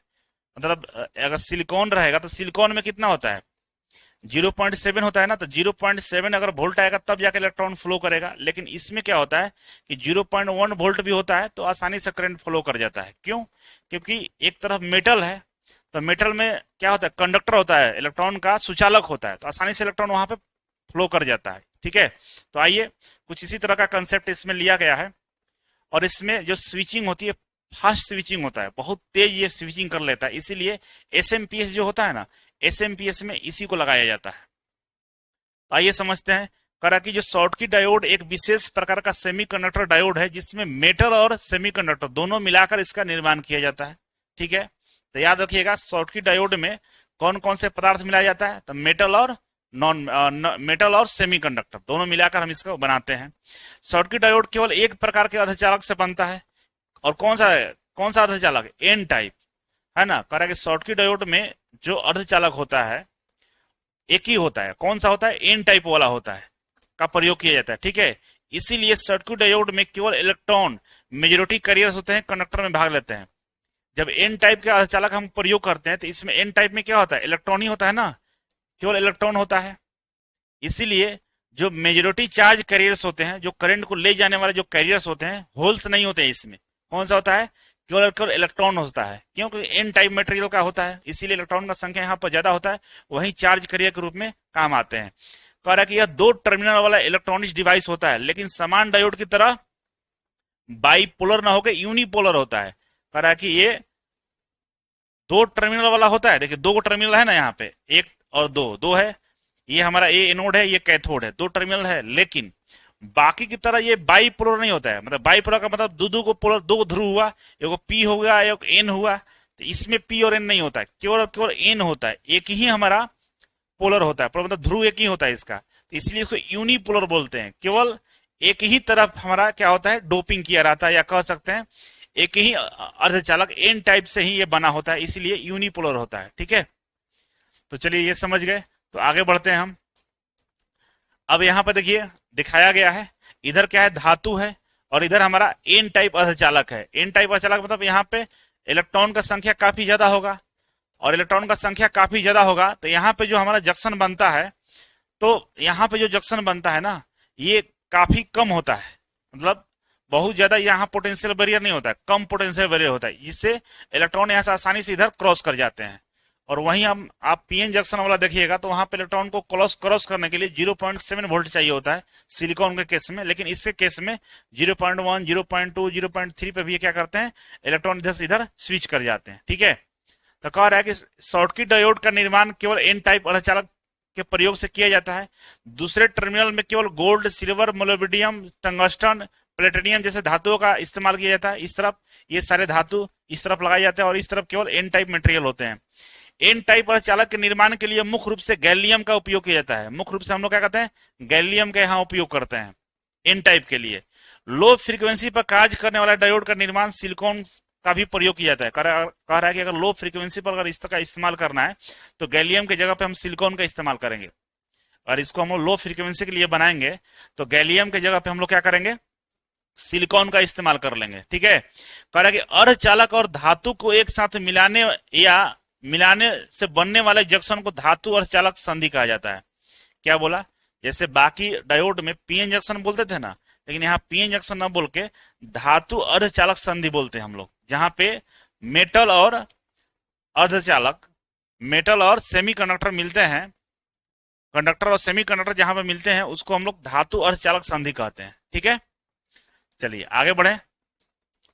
तो आगे बढ़ेंगे तो यहाँ पे वर्किंग प्रिंसिपल दिया हुआ है। क्या है वर्किंग प्रिंसिपल भाई, कि जब डायोड फॉरवर्ड बायस में होता है तो इलेक्ट्रॉन को मेटल सेमीकंडक्टर जंक्शन को पार करने के लिए बहुत कम अवरोध बैरियर बहुत कम मिलता है। जब इसको हम लोग फॉरवर्ड बायस में जोड़ते हैं तो कह रहा है कि मेटल सेमीकंडक्टर जो जंक्शन होता है उसको पार करने के लिए काफी कम अवरोध होता है, पोटेंशियल बैरियर काफी कम होता है। कह रहा है कि इसलिए इसमें फॉरवर्ड वोल्टेज ड्रॉप 0.2 वोल्ट से लेकर 0.3 वोल्ट तक होता है, जो बहुत कम है। वहीं अगर सामान्य सिलिकॉन डायोड की बात करें तो वहां पर 0.7 वोल्ट होता है। ठीक है, इसका स्विचिंग टाइम बहुत कम होता है, हमारा जो टनल डायोड था उससे भी इसका कम होता है। ठीक है, इसलिए हाई फ्रीक्वेंसी और फास्ट स्विचिंग के लिए इसका हम उपयोग करते हैं। इसीलिए इसका उपयोग कहां करते हैं, जहां हाई फ्रीक्वेंसी और फास्ट स्विचिंग करना हो वहां हम इसका इस्तेमाल कर लेते हैं। ठीक है, अब यहां पे दिया है डायोड का उपयोग करेगा। इस डायोड का उपयोग हम एसएमपीएस में, जो कंप्यूटर होता है, कंप्यूटर के पीछे देखिए इतना बड़ा एसएमपीएस होता है जिसमें फैन लगा रहता है, हवा जो बाहर खींचता है, फेंकता है, वही एसएमपीएस पूरे कंप्यूटर को चलाता है। सारे कंप्यूटर के पास जो पावर भेजता है वो एसएमपीएस भेजता है। अचानक से जब लाइन कटता है तो एसएमपीएस पे ही लोड आता है, वही उसी में यूपीएस से उसी का कनेक्शन होता है। तो वहां पे क्या होता है, स्विचिंग बहुत तेज करना होता है, बहुत तेजी से हमको डिसाइड करना होता है कहां पे वोल्टेज कितना भेजना है, कितना करंट भेजना है। तो एसएमपीएस में ये हमारा डायोड का इस्तेमाल किया जाता है। ठीक है, इस डायोड का उपयोग रिवर्स करंट प्रोटेक्शन में भी किया जाता है, रिवर्स करंट प्रोटेक्शन में भी इसका उपयोग करते हैं। इस डायोड का उपयोग वोल्टेज कैंपलिंग सर्किट में किया जाता है। इस डायोड का उपयोग सोलर सेल में किया जाता है और हाई स्पीड पावर स्विचिंग में किया जाता है। इतना जगह इसका हम लोग उपयोग करते हैं। ठीक है, तो चलिए दोस्तों, अगला जो डायोड है उसका नाम है रेक्टिफायर डायोड। ठीक है ना, रेक्टिफायर का मतलब आप लोग जानते होंगे, पहले से सुने होंगे, कई बार मैंने बताया भी है। रेक्टिफायर क्या करता है, एसी करंट को, एसी को क्या करता है, एसी करंट को डीसी में बदलने का काम करता है, उसको हम लोग क्या बोलते हैं, रेक्टिफायर बोलते हैं। ठीक है, एसी को डीसी में बदलता है उसको रेक्टिफायर बोलते हैं। तो डायोड भी इस तरह से एक निर्माण कर दिया गया जो क्या करेगा, एसी करंट को डीसी में बदलने का काम करेगा। ठीक है, ये कैसे करता है, तो आओ ये थोड़ा सा मैं आपको गाइड कर देता हूं। ठीक है, अगर आप डीसी करंट के डायग्राम को देखिएगा तो कुछ इस तरह से इसका सीधा लाइन होता है, लेकिन वहीं एसी की हम बात करें तो एसी में जो हमारा वेव बनता है इसका, ये वेव कुछ इस तरह का होता है, ये पॉजिटिव होता है और ये निगेटिव होता है। सबको मालूम है एसी का जो वेव होता है साइन वेव होता है, ठीक है। ऊपर वाला ये पॉजिटिव, नीचे वाला निगेटिव होता है, ठीक है। ये वाला पॉइंट हम जीरो मान के चलते हैं, जीरो के नीचे निगेटिव, जीरो के ऊपर पॉजिटिव, ठीक है। अब होता क्या है कि डायोड जो होता है वो फॉरवर्ड बेस में ही केवल करंट को फ्लो होने देता है। मतलब अगर हम बात करें कि जो करंट का फ्लो होता है फॉरवर्ड बेस में हम अगर कनेक्ट करते हैं तो करंट का फ्लो हमारा इजीली हो जाता है। डायोड में ही होता है ना, ये पॉजिटिव टर्मिनल है और ये हमारा निगेटिव टर्मिनल है। पॉजिटिव बैटरी के पॉजिटिव का डायोड के पॉजिटिव टर्मिनल से और बैटरी के निगेटिव टर्मिनल को डायोड के निगेटिव टर्मिनल से अगर हम जोड़ते हैं तो इसमें एक करंट फ्लो होता है जो फॉरवर्ड बेस में उसको हम बोलते हैं, और फॉरवर्ड बेस में वही करंट फ्लो करता है जो पॉजिटिव होता है। अगर हम इस डायोड को निगेटिव निगेटिव टर्मिनल निगेटिव मतलब रिवर्स बेस में जोड़ दें, रिवर्स बेस में इसको जोड़ दें, मान लीजिए पॉजिटिव और ये निगेटिव है, इसको रिवर्स बेस में जोड़ दें, ठीक है। इधर हम पॉजिटिव कर दे, इधर निगेटिव कर दे, तो इसमें करंट फ्लो नहीं करेगा। तो आप जरा बताइए कि अगर डायोड में हम कनेक्शन कर देते हैं, ये जो हमारा रेक्टिफायर डायोड है, तो क्या निगेटिव वाले करंट को जाने देगा? तो बिल्कुल नहीं जाने देगा। निगेटिव वाला करंट को नहीं जाने देगा, केवल और केवल पॉजिटिव करंट इससे पास करेगा। इससे जो करंट पास करेगा वो हमारा पॉजिटिव वाला होगा। तो अगर हम ग्राफ ड्रॉ करें तो इस ग्राफ को और हम आगे बढ़ाएं इस तरह से आगे, तो फिर पॉजिटिव फिर नेगेटिव यहां बनेगा। अगर यहाँ पे इस ग्राफ को हम ड्रॉ करते हैं कि करंट कैसे फ्लो किया है, तो देखिए केवल पॉजिटिव वाला यहाँ आ जाएगा, ठीक है, पॉजिटिव हो गया। निगेटिव वाला को तो जाने ही नहीं देगा, तो निगेटिव हमारा वेव बनेगा ही नहीं। फिर यहाँ से पॉजिटिव आएगा, है ना। इसी तरह से केवल पॉजिटिव और पॉजिटिव आपको वेव दिखेगा, निगेटिव वाला गायब हो जाएगा क्योंकि निगेटिव वाला जाने ही नहीं देगा इसमें। तो ये एक डायोड है, एक डायोड से हमने ऐसा वेव प्राप्त कर लेंगे। अगर दो डायोड लगा लिए तो दो डायोड लगाएंगे तो हमारा फुल वेव मिलता है, वो आगे हम लोग पढ़ेंगे। अभी फिलहाल इतना ही समझ लीजिए कि केवल पॉजिटिव वाले करंट को जाने देता है, तो पॉजिटिव वाला करंट ये है। और डीसी में क्या होता है, केवल पॉजिटिव करंट होता है, निगेटिव होता नहीं है। तो पॉजिटिव होता है तो ये डीसी करंट तो है, लेकिन इसका जो वेवलेंथ है वो अलग है। प्योर डीसी नहीं है लेकिन डीसी ही है, डीसी जैसा है, प्योर डीसी नहीं है। प्योर डीसी क्यों नहीं है? क्योंकि ये वेवलेंथ इसका अलग है। डीसी का वेवलेंथ सीधा सीधा होता है, इसमें आगे पीछे इस तरह से नहीं होता है, ठीक है। तो ये इस तरह के ही इसमें कारनामा होता है, और आगे कैसे हम डीसी में मतलब प्योर डीसी में कैसे कन्वर्ट करते हैं वो आगे हम देखेंगे। फिलहाल इतना समझ गए। दूसरा है कि जो हमारा रेक्टिफायर डायोड होता है, इसका जो सिंबल होता है तो डायोड जैसा ही होता है, ठीक है, लेकिन बीच में थोड़ा सा देखिए गैप है, यहाँ पे ये गैप है हल्का सा, ठीक है ना, हल्का सा गैप बना रहता है। यही बात यहाँ लिखा गया है कि जो हमारा रेक्टिफायर डायोड होता है इस कैसे होता है, तो ये तो एक सेमीकंडक्टर होता है, ठीक है ना। पहला तो क्या होता है, सेमीकंडक्टर होता है जिसका मेन काम क्या है कि अल्टरनेटिंग करंट को डीसी करंट में बदलना। कैसे बदलता है कि डायोड केवल एक ही दिशा में करंट का क्या करता है, फ्लो करता है। इस गुण का उपयोग करके हम एसी के ऋणात्मक साइकिल को हम क्या कहते हैं, रोक देते हैं, और जो इसका धनात्मक साइकिल है उसको हम जाने देते हैं, जो अभी हमने देखा, ठीक है। अब आगे बढ़ते हैं तो और हम गहराई से समझेंगे इसके बारे में। अब देखिए यहाँ पे लिखा हुआ है कि डायोड का सिंबल, डायोड सिंबल एंड छुप गया है, मतलब डायोड का संकेत और टर्मिनल, ठीक है। तो कह रहा है कि एनोड, एनोड की बात करें तो ये एनोड होता है, ये पॉजिटिव टर्मिनल होता है जहां से एसी की सप्लाई जोड़ी जाती है। कैथोड, कैथोड कह रहा है कि इसके साथ लोड को जोड़ते हैं। यहाँ हम एसी के सप्लाई को जोड़ते हैं और यहाँ लोड जोड़ते हैं। लोड मतलब जो भी आप लोड लगाए हो, मोबाइल का चार्जर हो, बल्ब हो, जो भी आप जोड़ लीजिए, तो ऐसा करते हैं। तीर की दिशा बताती है कि डायोड में करंट की दिशा एनोड से कैथोड की ओर है। ये तीर की जो दिशा दिखा रही है कि ये पॉजिटिव से निगेटिव की तरफ करंट जा रहा है, मतलब फॉरवर्ड डायरेक्शन में जुड़ा हुआ है, ठीक है। अब टाइप्स ऑफ रेक्टिफायर की बात करें तो दो तरह के होता है, एक हाफ वेव रेक्टिफायर होता है, एक फुल वेव रेक्टिफायर होता है। हाफ वेव रेक्टिफायर और फुल वेव रेक्टिफायर। तो चलिए समझते हैं कि हाफ वेव रेक्टिफायर और फुल वेव रेक्टिफायर क्या होता है। तो सबसे पहले हम समझेंगे कि हाफ वेव रेक्टिफायर, ठीक है।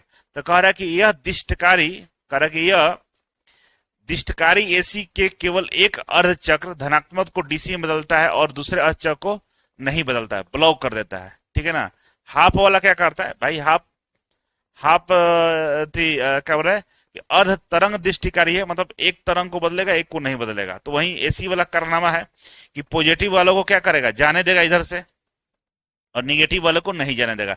इसलिए जो वेव मिलेगा हमको यहाँ पे केवल पॉजिटिव वाला मिलेगा, निगेटिव वाला नहीं मिलेगा, केवल पॉजिटिव वाला मिलेगा। ठीक है, तो इस तरह से हाफ वेव तो मिल रहा है, लेकिन हाफ जो निगेटिव वाला है उसको गायब कर दे रहा है। क्यों? क्योंकि ये फॉरवर्ड बेस में काम करता है, निगेटिव करंट को जाने ही नहीं देगा। पॉजिटिव करंट आएगा तो कहेगा ठीक है चलिए, तो पॉजिटिव वालों को जाने देगा, निगेटिव वालों को पकड़ कर रख लिया है। ठीक है, तो इस तरह से ये काम करता है, यहाँ वही चीज लिखा हुआ है। अगर हम बात करें किसका, ऋणात्मक का, तो ऋणात्मक को क्या करेगा, नहीं जाने देगा, क्योंकि ये रिवर्स बैच पे काम करता नहीं है, तो रिवर्स बैच वालों को जाने नहीं देगा। यही फिगर यहाँ पर बताया गया है। देखिए कि अगर यहाँ से करंट चलता है, यहाँ तक जाता है, तो ये तो पॉजिटिव रीजन है, यहाँ से यहाँ चला तो यहाँ से यहाँ तक गया और पास भी कर गया। ठीक है, लेकिन जब यहाँ की बात करें, यहाँ के नीचे वाला की बात करें, नीचे वाला में जाता ही नहीं है, नहीं जाता है। तो जो बनेगा वेव हमारा यहाँ से यहाँ तक बनेगा, लेकिन यहाँ के बाद आपको दिखाई नहीं देगा। देखिए ये आ गया करंट यहाँ तक, लेकिन ये वाला देखिए कुछ नहीं दिखा रहा है, ये जा ही नहीं रहा है, यहीं के बाद ये खत्म हो जाएगा। देखिए यहीं तक गया और रुक गया। क्यों? क्योंकि यहाँ के बाद ये डायोड लगा हुआ ना, ये जाने ही नहीं देगा, निगेटिव वालों को जाने ही नहीं देगा। तो केवल ये फॉरवर्ड बेस पे काम करेगा, और ये हाफ वेव रेक्टिफायर का एग्जाम्पल है। ठीक है, अब इससे होता क्या है कि निगेटिव तो जाने नहीं देता, इसलिए इफिशियंसी इसका केवल और केवल 40.6% ही रह जाता है। क्यों? क्योंकि आधा इफिशियंसी इसका गायब हो जाता है। और इस तरह से जो हमारा रेक्टिफायर होता है उसको बोलते हैं unidirectional pulsating DC. Output का जो वेव फॉर्म होता है यूनी डायरेक्शन होता है, एक ही दिशा में होता है, लेकिन पल्सेटिंग डीसी होता है, ये पल्स के फॉर्म में होता है ना, पल्स के फॉर्म में हमें मिलता है। डीसी है लेकिन पल्स के फॉर्म में। अब हम फुल रेक्टिफायर की बात करें, अब फुल वेव रेक्टिफायर में क्या होता है कि भाई हमारा दोनों काम हो जाता है, निगेटिव वाला और पॉजिटिव वाला दोनों को फ्लो कराता है, और डीसी प्योर डीसी हमको देता है। कैसे देता है इसी को समझेंगे हम लोग। ठीक है, तो पूर्ण डीसी पूर्ण फुल वेव रेक्टिफायर जो होता है हमारा, ये दो तरीके का होता है। एक सेंटर टैप जो ट्रांसफार्मर के माध्यम से दो डायोड का इस्तेमाल करते हैं हम लोग। ठीक है, और दूसरा होता है ब्रिज रेक्टिफायर जिसमें चार डायोड लगाते हैं। ठीक है, फुल हमारा रेक्टिफायर जब हम बनाते हैं, फुल वेव रेक्टिफायर, तो दो तरीके से बनाते हैं। एक तो सेंटर टैप ट्रांसफार्मर के माध्यम से बनाते हैं जिसमें दो डायोड होता है, और दूसरा होता है ब्रिज दृष्टिकारी ब्रिज रेक्टिफायर जिसमें चार डायोड का इस्तेमाल करके हम लोग क्या करते हैं, फुल वेव रेक्टिफायर बनाते हैं। तो चलिए वन बाई वन करके चेक करते हैं। तो पहला मेरे सामने है, क्या है भाई मेरे सामने पहला, कि केंद्र टैप सेंटर टैप ट्रांसफार्मर के साथ दो डायोड। ठीक है, अब इसको थोड़ा सा समझ लीजिए, तो लिखा हुआ जो है वो आपको समझ में आ जाएगा। देखिए फिगर यहाँ पर देखिए, ये ट्रांसफार्मर है, प्राइमरी वाइंडिंग है और ये सेकेंडरी वाइंडिंग है। ठीक है, और एसी है ना, एसी सप्लाई है। एसी सप्लाई अगर हम देंगे ट्रांसफार्मर में, तो प्राइमरी वाइंडिंग में देंगे तो म्यूचुअल इंडक्शन होगा, इंडक्शन के थ्रू इस सेकेंडरी में हमारा वोल्टेज चला जाएगा। तो करते क्या है कि हम जो सेकेंडरी वाइंडिंग है इसको बीच में सेंटर टाइप करते हैं, बीच में इसे कहते हैं एक सेंटर टाइप कनेक्शन करते हैं, जो लोड के साथ में हमारा क्या रहता है, जुड़ा रहता है। और एक डायोड इसके आधा वाला भाग के ऊपर में लगाते हैं, यहाँ पे लगाते हैं, और इसको हम लोग लोड के साथ जोड़ देते हैं। तो एक साइकिल ये हो गया। दूसरा साइकिल हम नीचे से यहाँ एक और डायोड लगाते हैं। ठीक है, और इसको भी लोड के साथ जोड़ देते हैं। ठीक है, होता क्या है कि जैसे हम सप्लाई ऑन करते हैं तो प्राइमरी में वोल्टेज गया है, और इसका वोल्टेज का इंडक्शन इसमें हुआ, तो यहाँ पे क्योंकि एसी क्या आता है, प्लस माइनस चेंज होते रहता है ना, इसका फ्रीक्वेंसी चेंज होता रहता है प्लस और माइनस में। तो एक बार जो आएगा तो प्लस और माइनस आएगा, ऐसे प्लस और माइनस बनेगा, प्लस और माइनस बनेगा। तो होगा क्या हमारा कि इस साइड हमारा प्लस बना है, तो प्लस वोल्टेज आ रहा है, प्लस करंट जाएगा, और प्लस ये पास भी कर जाएगा, चल जाएगा, क्योंकि फॉरवर्ड बेस में हुआ है ना। और इधर वाला क्या रहेगा, निगेटिव रहेगा। इधर वाला जो बनेगा हमारा निगेटिव बनेगा, इधर प्लस ये माइनस और प्लस बना है, इधर वाला जो बनेगा ये माइनस और प्लस बनेगा, इस तरह से। मतलब यहाँ दो हो गया ना, ऊपर और नीचे हो गया, तो माइनस प्लस इधर बना, इधर बनेगा प्लस माइनस बनेगा। ठीक है, तो प्लस माइनस बना, तो प्लस तो इसमें है और माइनस नीचे है, तो माइनस वाला इधर फ्लो करेगा नहीं, फ्लो को रोक देगा। तो फ्लो को रोक देगा तो इधर से करंट पास नहीं करेगा। क्यों? क्योंकि इधर रिवर्स बेस हो गया है, लेकिन इधर से करंट पास करेगा क्योंकि ये फॉरवर्ड बेस में जुड़ा हुआ है। तो इधर लोड के पास हमारा क्या हुआ, करंट का फ्लो हो गया, काम हो गया हमारा। एक साइकिल मतलब पॉजिटिव वाला साइकिल में तो चला गया, काम हो गया। अब जब हम आएंगे दूसरे साइकिल में, तो दूसरे साइकिल में क्या होगा कि इधर अब इस बार बनेगा निगेटिव, इस बार इधर निगेटिव और पॉजिटिव बनेगा, और इस साइड क्या बनेगा, निगेटिव और पॉजिटिव बनेगा। मतलब यहाँ पे हम बात करें, यहाँ पर निगेटिव और इधर पॉजिटिव बनेगा। ठीक है, तो निगेटिव ये हुआ, ये पॉजिटिव हुआ, तो इधर से हमारा क्या होगा, करंट का फ्लो करा देगा। लेकिन इस बार इधर से करंट का फ्लो नहीं करेगा, इधर से चला गया। मतलब हुआ क्या हमारा, अभी समझे आप क्या हुआ, कि हम जो हमारे पास सप्लाई आउटपुट आ रहा था ट्रांसफार्मर पे, दो भागों में इसको सप्लाई को बांट दिया। ठीक है, तो सप्लाई मान लीजिए यहाँ 24 वोल्ट था, सॉरी यहाँ पे नहीं था, मान लीजिए आपको मैं दिखाता हूं। मान लीजिए यहाँ पे हमारा 24 वोल्ट आया। ठीक है, तो यहाँ पे हमने आधा आधा कर लिया, 12 वोल्ट इधर और 12 वोल्ट नीचे कर लिया। तो एक ही वोल्टेज को दो भागों में बांट दिया, सेंटर टाइप करने से ही होगा। तो एक बार हमारा क्या हुआ, इधर इधर निगेटिव और इधर पॉजिटिव हुआ, और एक बार क्या हुआ, इधर पॉजिटिव और इधर निगेटिव हुआ। तो एक बार में हमारा करंट इधर से गया, और दूसरे बार में ये क्या हुआ, निगेटिव हो गया, और ये यहाँ पॉजिटिव हो गया, यहाँ पर निगेटिव, यहाँ पर पॉजिटिव है, दूसरे बार इधर से चला गया। तो हमारा हमेशा D1 से गया, जब इधर से गया तो D1 से गया, फिर इधर से गया तो D2 से गया, फिर हमारा इधर से गया D1 से गया, फिर D2 से गया। तो हमारा एक पल्सेटिंग डीसी मिलेगा। पल्सेटिंग डीसी मतलब पल्स के रूप में हमें डीसी मिल रहा है। डीसी मतलब केवल पॉजिटिव करंट है, इसमें क्या है, केवल पॉजिटिव है। हम शुरू में यहाँ पे सप्लाई हमारा एसी था, तो प्लस माइनस के रूप में एसी फॉर्म में आ रहा था। लेकिन हमने दो डायोड का इस्तेमाल करके क्या किया, केवल इसको चेंज करके केवल प्लस प्लस प्लस प्लस कर दिया। क्यों, क्योंकि एक बार इधर से गया, एक बार इधर से गया, एक बार इधर से, एक बार इधर से जा रहा था। तो D1 D2 D3 ऐसे बन रहा था, D1 D2 D1 D2 करके हमारा पल्सेटिंग डीसी बन रहा, केवल प्लस वाला डीसी बन रहा था।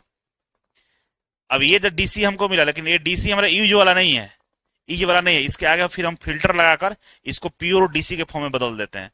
तो रेक्टिफायर के साथ फिल्टर भी लगा रहता है, फिल्टर आगे हम लोग पढ़ेंगे। वो क्या करता है कि जो पल्सेटिंग डीसी रहता है उसको प्योर डीसी में बदल देता है। ठीक है, तो इसमें हमें ये देखने को मिला कि एक ट्रांसफार्मर के माध्यम से सेंटर टाइप करके हम क्या करते हैं, जो हमारा पॉजिटिव और निगेटिव जो हमारे पास एसी सप्लाई था, इन दोनों वेव को हम क्या कर देते, प्योर डीसी में बदलने का काम कर दे रहे हैं। ठीक है ना, दो डायोड का इस्तेमाल करके। ठीक है, तो इस तरह से हम लोग क्या करते हैं, जो दो डायोड सेंटर टाइप ट्रांसफार्मर के साथ दो डायोड का इस्तेमाल करके हम लोग डीसी में बदल रहे हैं। लेकिन कौन सा डीसी, पल्सेटिंग डीसी में। ठीक है, तो यही यहाँ पर लिखा हुआ है, यह एक ऐसा परिपथ है जो एसी के दोनों अर्ध चक्र का उपयोग करके डीसी उत्पन्न करता है। इसमें से एक विशेष ट्रांसफार्मर और दो डायोड का उपयोग किया जाता है। ठीक है, अब कैसे होता है, तो भाई तो कह रहा है एक साधारण ट्रांसफार्मर होता है जिसके सेकेंडरी वाइंडिंग के बीच में मिड पॉइंट में एक तार निकला रहता है। सेकेंडरी वाइंडिंग के मिड पॉइंट में एक तार निकला रहता है। इस बिंदु को हम लोग सेंटर टाइप कहते हैं। इसी की वजह से सेकेंडरी वाइंडिंग दो भागों में बढ़ जाती है। मान लीजिए एग्जांपल दे रहा है कि 24 वोल्ट हमने क्या किया है, सेकेंडरी वाइंडिंग में सप्लाई किया है 24 वोल्टेज, और सेंटर टाइप करने से आधा आधा 12 इधर और 12 इधर हो गया। एक बार 12 प्लस हो रहा है, एक बार 12 माइनस हो रहा है, एक बार ये प्लस हो रहा है, एक बार ये माइनस हो रहा है, ऐसे ही होगा ना। ठीक है, तो इस तरह से हम सेंटर टाइप करके 12 वोल्टेज में हम लोग डिवाइड कर लेते हैं। और इसके बाद होता क्या है भाई, तो होता यह है कि पहला हम बात करें पॉजिटिव हाफ साइकिल की बात करें, तो सेकेंडरी वाइंडिंग का ऊपरी वाला भाग पॉजिटिव होता है, ये वाला भाग पॉजिटिव बनेगा। D1 हमारा पॉजिटिव बनता है, तो ये हमारा निगेटिव बनता है। ठीक है ना, और D1 जब पॉजिटिव है तो करंट हमारा उससे गुजर जाता है। D2 हमारा रिवर्स बैस में रहता है, इसमें करंट नहीं जाता, इससे जाता है। लेकिन दूसरा साइकिल की बात करें, दूसरा जो हाफ साइकिल हमारा निगेटिव साइकिल आता है, उस समय बात करें तो सेकेंडरी का निचला भाग पॉजिटिव हो जाता है। दूसरा हाफ साइकिल में ये पॉजिटिव हो जाता है, ये निगेटिव हो जाता है। इधर से करंट नहीं जाता है, इधर से करंट जाता है। इस तरह से हम लोग क्या करते हैं, एक प्रॉपर हम करंट का सप्लाई लोड के क्रॉस हम लोग कर लेते हैं। लोड के क्रॉस हमारा पल्सेटिंग डीसी का सप्लाई होते रहता है। ठीक है ना, इस तरह से होते रहता है। D1 आता है, D2 आता है, फिर D1 आता है, फिर हमारा D2 आता है। इस तरह से हमारा पल्सेटिंग डीसी जाता है। यहाँ पर हम लोग फिल्टर लगाते हैं और प्योर डीसी सप्लाई इधर कर देते हैं। ठीक है, तो इस तरह से सेंटर टाइप ट्रांसफार्मर का प्रयोग करके हम लोग क्या करते हैं, रेक्टिफायर डीसी रेक्टिफायर बना लेते हैं। अब इसका एडवांटेज क्या है, तो कह रहा है कि अर्ध तरंग डिस्टकारी से बेहतर होता है। जो अर्ध तरंग था ना, हाफ वेव वाला जो डीसी रेक्टिफायर था, उससे हमारा बेहतर था, क्योंकि उसमें जो हमारा एफिशिएंसी था केवल 40.6% था, और इसमें दो डायोड का इस्तेमाल किए तो हमारा 82% एफिशिएंसी हो गया। ठीक है, अगर ब्रिज रेक्टिफायर से कम डायोड होता है, अभी आगे हम लोग ब्रिज रेक्टिफायर पढ़ेंगे, उसमें 4 डायोड का इस्तेमाल करते हैं, तो इस उसके तुलना में इसमें हम लोग केवल 2 डायोड लगाकर हम लोग क्या करते हैं, इसका एसी को डीसी में बदलने का काम करते हैं। ठीक है, रिपल करंट कह रहा है कि इसमें जो रिपल करंट होता है, वही पल्सेटिंग जो डीसी होता है इस तरह का, वो इसमें थोड़ा सा कम होता है। सॉरी, आउटपुट तरंगों में रिपल की संख्या अधिक होती है, जिससे फिल्टर करना आसान होता है। कह रहा है कि इसमें क्या होता है, रिपल करंट थोड़ा सा हमारा ज्यादा होता है, इस वजह से जो हमारा फिल्टर लगता है ना, उसमें आसानी से इसको पकड़ लेते हैं। अब मान लीजिए रिपल बनेगा, इसे थोड़ा थोड़ा रिपल बनेगा, तब जल्दी फिल्टर में पकड़ाता नहीं है, लेकिन ज्यादा रिपल बनता है ऐसे ऐसे, तो इसको हम लोग पकड़ लेते हैं और पकड़ कर क्या करते हैं, डीसी, प्योर डीसी में बदलने का काम करते हैं। हानि क्या है इसका, कि भाई हानि ये है कि एक ट्रांसफार्मर का इस्तेमाल करना पड़ता है, जो महंगा होता है। ठीक है ना, तो ट्रांसफार्मर की वजह से ये थोड़ा महंगा पड़ जाता है। और कह रहा कि दोनों डायोड का पीक इनवर्स वोल्टेज ज्यादा होता है। कह रहा कि इसमें जो डायोड का इस्तेमाल करते हैं, उसका पीक इनवर्स वोल्टेज क्या आता है, ज्यादा होता है। तो इस वजह से डायोड को भी हम थोड़ा सा अलग तरीके से करना पड़ता है, उसका मैन्युफैक्चरिंग अलग तरीके से, थोड़ा पीक इनवर्स वोल्टेज हाई करके बनाना पड़ता है। ठीक है, अब यहाँ पे कुछ फॉर्मूले दिए गए हैं, जो तो आपकी आईटीआई लेवल का तो नहीं है, लेकिन इसको ध्यान में रखना होगा, क्योंकि कभी कभी यहाँ से सवाल पूछ सकता है। कह रहा है कि औसत डीसी आउटपुट वोल्टेज जो होता है, एवरेज डीसी आउटपुट वोल्टेज क्या होता है, किसमें, हाफ वेव रेक्टिफायर में। हाफ वेव रेक्टिफायर का बोल रहा है कि एवरेज डीसी आउटपुट बताइए। तो एवरेज डीसी आउटपुट क्या होता है हमारा, वीएम अपन पाई, ये वाला फॉर्मूला लगाकर हम लोग निकाल सकते हैं। वीएम क्या हुआ, तो एसी इनपुट वोल्टेज का पीक मान है ना, मैक्सिमम वैल्यू, जो एसी वोल्टेज का जो मैक्सिमम वैल्यू, उससे हम पाई से भाग कर देंगे, तो हमारा हाफ वेव का रेक्टिफायर का डीसी वोल्टेज आ जाएगा। ठीक है, अब फुल वेव का पूछ रहा है कि फुल वेव का कितना होगा। फुल वेव का हमारा औसत जो आउटपुट वोल्टेज वो कितना होगा। तो फुल वेव में क्या होगा कि एक तो हाफ वेव का वी है, तो फुल वेव का 2 से गुना कर दीजिए, तो 2 into V max, maximum value AC का, अपन पाई भाग कर दीजिएगा, तो हमारा किसका आ जाएगा, फुल वेव का आ जाएगा। अगर हम बात करें वी मैक्स की बात करते हैं, वी मैक्स कितना होता है, एसी थ्योरी में हम लोग पढ़े हैं ना, V R M S into क्या होता है, √2 होता है। अगर हम यहाँ पे डीसी, हाफ वेव का डीसी एवरेज निकालना हो, चाहे फुल वेव का डीसी एवरेज निकालना हो, तो वी मैक्स के जगह पे हम लोग आरएमएस वैल्यू रख के भी निकाल सकते हैं। क्या करते हैं, आरएमएस वैल्यू रख के भी हम निकाल लेंगे, तो हमारा आ जाएगा। मतलब वीएम के जगह पे हम ये वाला वैल्यू रख लेंगे, तो भी निकल जाएगा। तो वही वीएम का वैल्यू यहाँ पर दिया गया है। ठीक है, चलिए, और ये क्या है कि मतलब आरएमएस और एवरेज वैल्यू के बीच का रिलेशनशिप है। ठीक है ना, एवरेज जो वैल्यू है उसका आरएमएस के बीच का रिलेशन नहीं तो होता है, एसी थ्योरी में हम लोग पढ़े हैं। अब आते हैं ब्रिज रेक्टिफायर। अब ब्रिज रेक्टिफायर में क्या होता है, 4 डायोड का इस्तेमाल करते हैं, इसमें ट्रांसफार्मर नहीं लगता है। इसका खासियत क्या है, इसमें कोई ट्रांसफार्मर का प्रयोग हम लोग नहीं करते हैं। जैसे एग्जांपल के लिए हम बात करें, यहाँ पे एसी सप्लाई है, एसी इनपुट है। ठीक है ना, तो एसी इनपुट में क्या होगा, यहाँ पर देखिए, एसी इनपुट में क्या होगा, एक बार पॉजिटिव होगा, एक बार निगेटिव होगा, एक बार पॉजिटिव होगा, एक बार निगेटिव होगा, एक बार पॉजिटिव और एक बार निगेटिव होगा, यही होगा ना। तो मान लीजिए अभी क्या है हमारा, अभी जो है हमारा ये अभी एग्जाम्पल के लिए इसका एग्जाम्पल लेते हैं। ठीक है, 2 है, 1 और 2 है। जब पॉजिटिव है तो देखिए ये पॉजिटिव है और ये निगेटिव है, ये क्या है, निगेटिव है और ये पॉजिटिव है, और पॉजिटिव से हमारा करंट क्या हो रहा है, फ्लो कर रहा है। जब पॉजिटिव से करंट फ्लो कर रहा था, देखिए डायोड का अरेंजमेंट इस तरह से करते हैं, ये लोड है बीच में हमारा, यहीं पे बल्ब पंखा लगा हुआ है, तो इसी लोड के क्रॉस हमको क्या करना है, वोल्टेज को सप्लाई करना है, करंट का सप्लाई करना है, जिससे ये हमारा लोड काम करता रहे। तो मान लीजिए जब हमारा हम किसी एक पॉइंट पर, किसी एक सेकंड पर हम पकड़ते हैं टाइम को, उस समय हमारा ये पॉजिटिव है, ये निगेटिव है, मतलब इधर से करंट का फ्लो हो रहा है, तो करंट ऐसे ऐसे जाएगा, यहाँ पे जाएगा, यहाँ पे जब जाएगा तो इधर तो रिवर्स बायस हो जाएगा, तो इधर करंट का फ्लो हमारा होगा नहीं, D2 से नहीं होगा। D1 हमारा पॉजिटिव और निगेटिव साइड लगा हुआ, इधर से करंट हमारा फ्लो कर जाएगा, फ्लो करते हुए यहाँ पहुंचेगा, तो फिर इधर तो नहीं जा पाएगा, क्यों, क्योंकि यहाँ पर रिवर्स बायस में डायोड लगा हुआ है, जाने नहीं देगा, तो इधर से चला जाएगा। मतलब क्या हुआ कि जब करंट हमारा यहां से चलना शुरू किया, तो इधर नहीं गया, फिर सीधे जो फॉरवर्ड बैच में उसके साथ जाते हुए अंदर लोड के पास चला गया। लोड से जैसे निकलेगा बाहर, लोड से निकलने के बाद हमारा करंट इस तरह से घूमते हुए फॉरवर्ड बैच से बाहर निकल जाएगा ना। चलिए ठीक है, तो इस तरह से हमारा निकलकर निगेटिव करंट इधर हमारा चला गया। अब हम बात करेंगे जब हमारा जो पोलैरिटी है वो चेंज हो गया, पोलैरिटी चेंज हुआ तो ये अब नीचे वाला प्लस हो गया और ऊपर वाला माइनस हो गया। नीचे वाला प्लस हुआ मतलब करंट हमारा सप्लाई हमारा इधर से होगा। अब इधर से सप्लाई होगा तो करंट जब हमारा यहाँ पे पहुंचा, यहाँ पहुंचा तो इधर क्या है, ये निगेटिव है ना, और ये इधर पॉजिटिव है, तो रिवर्स बैच में करंट हमारा फ्लो नहीं करेगा, इधर नहीं जाने देगा।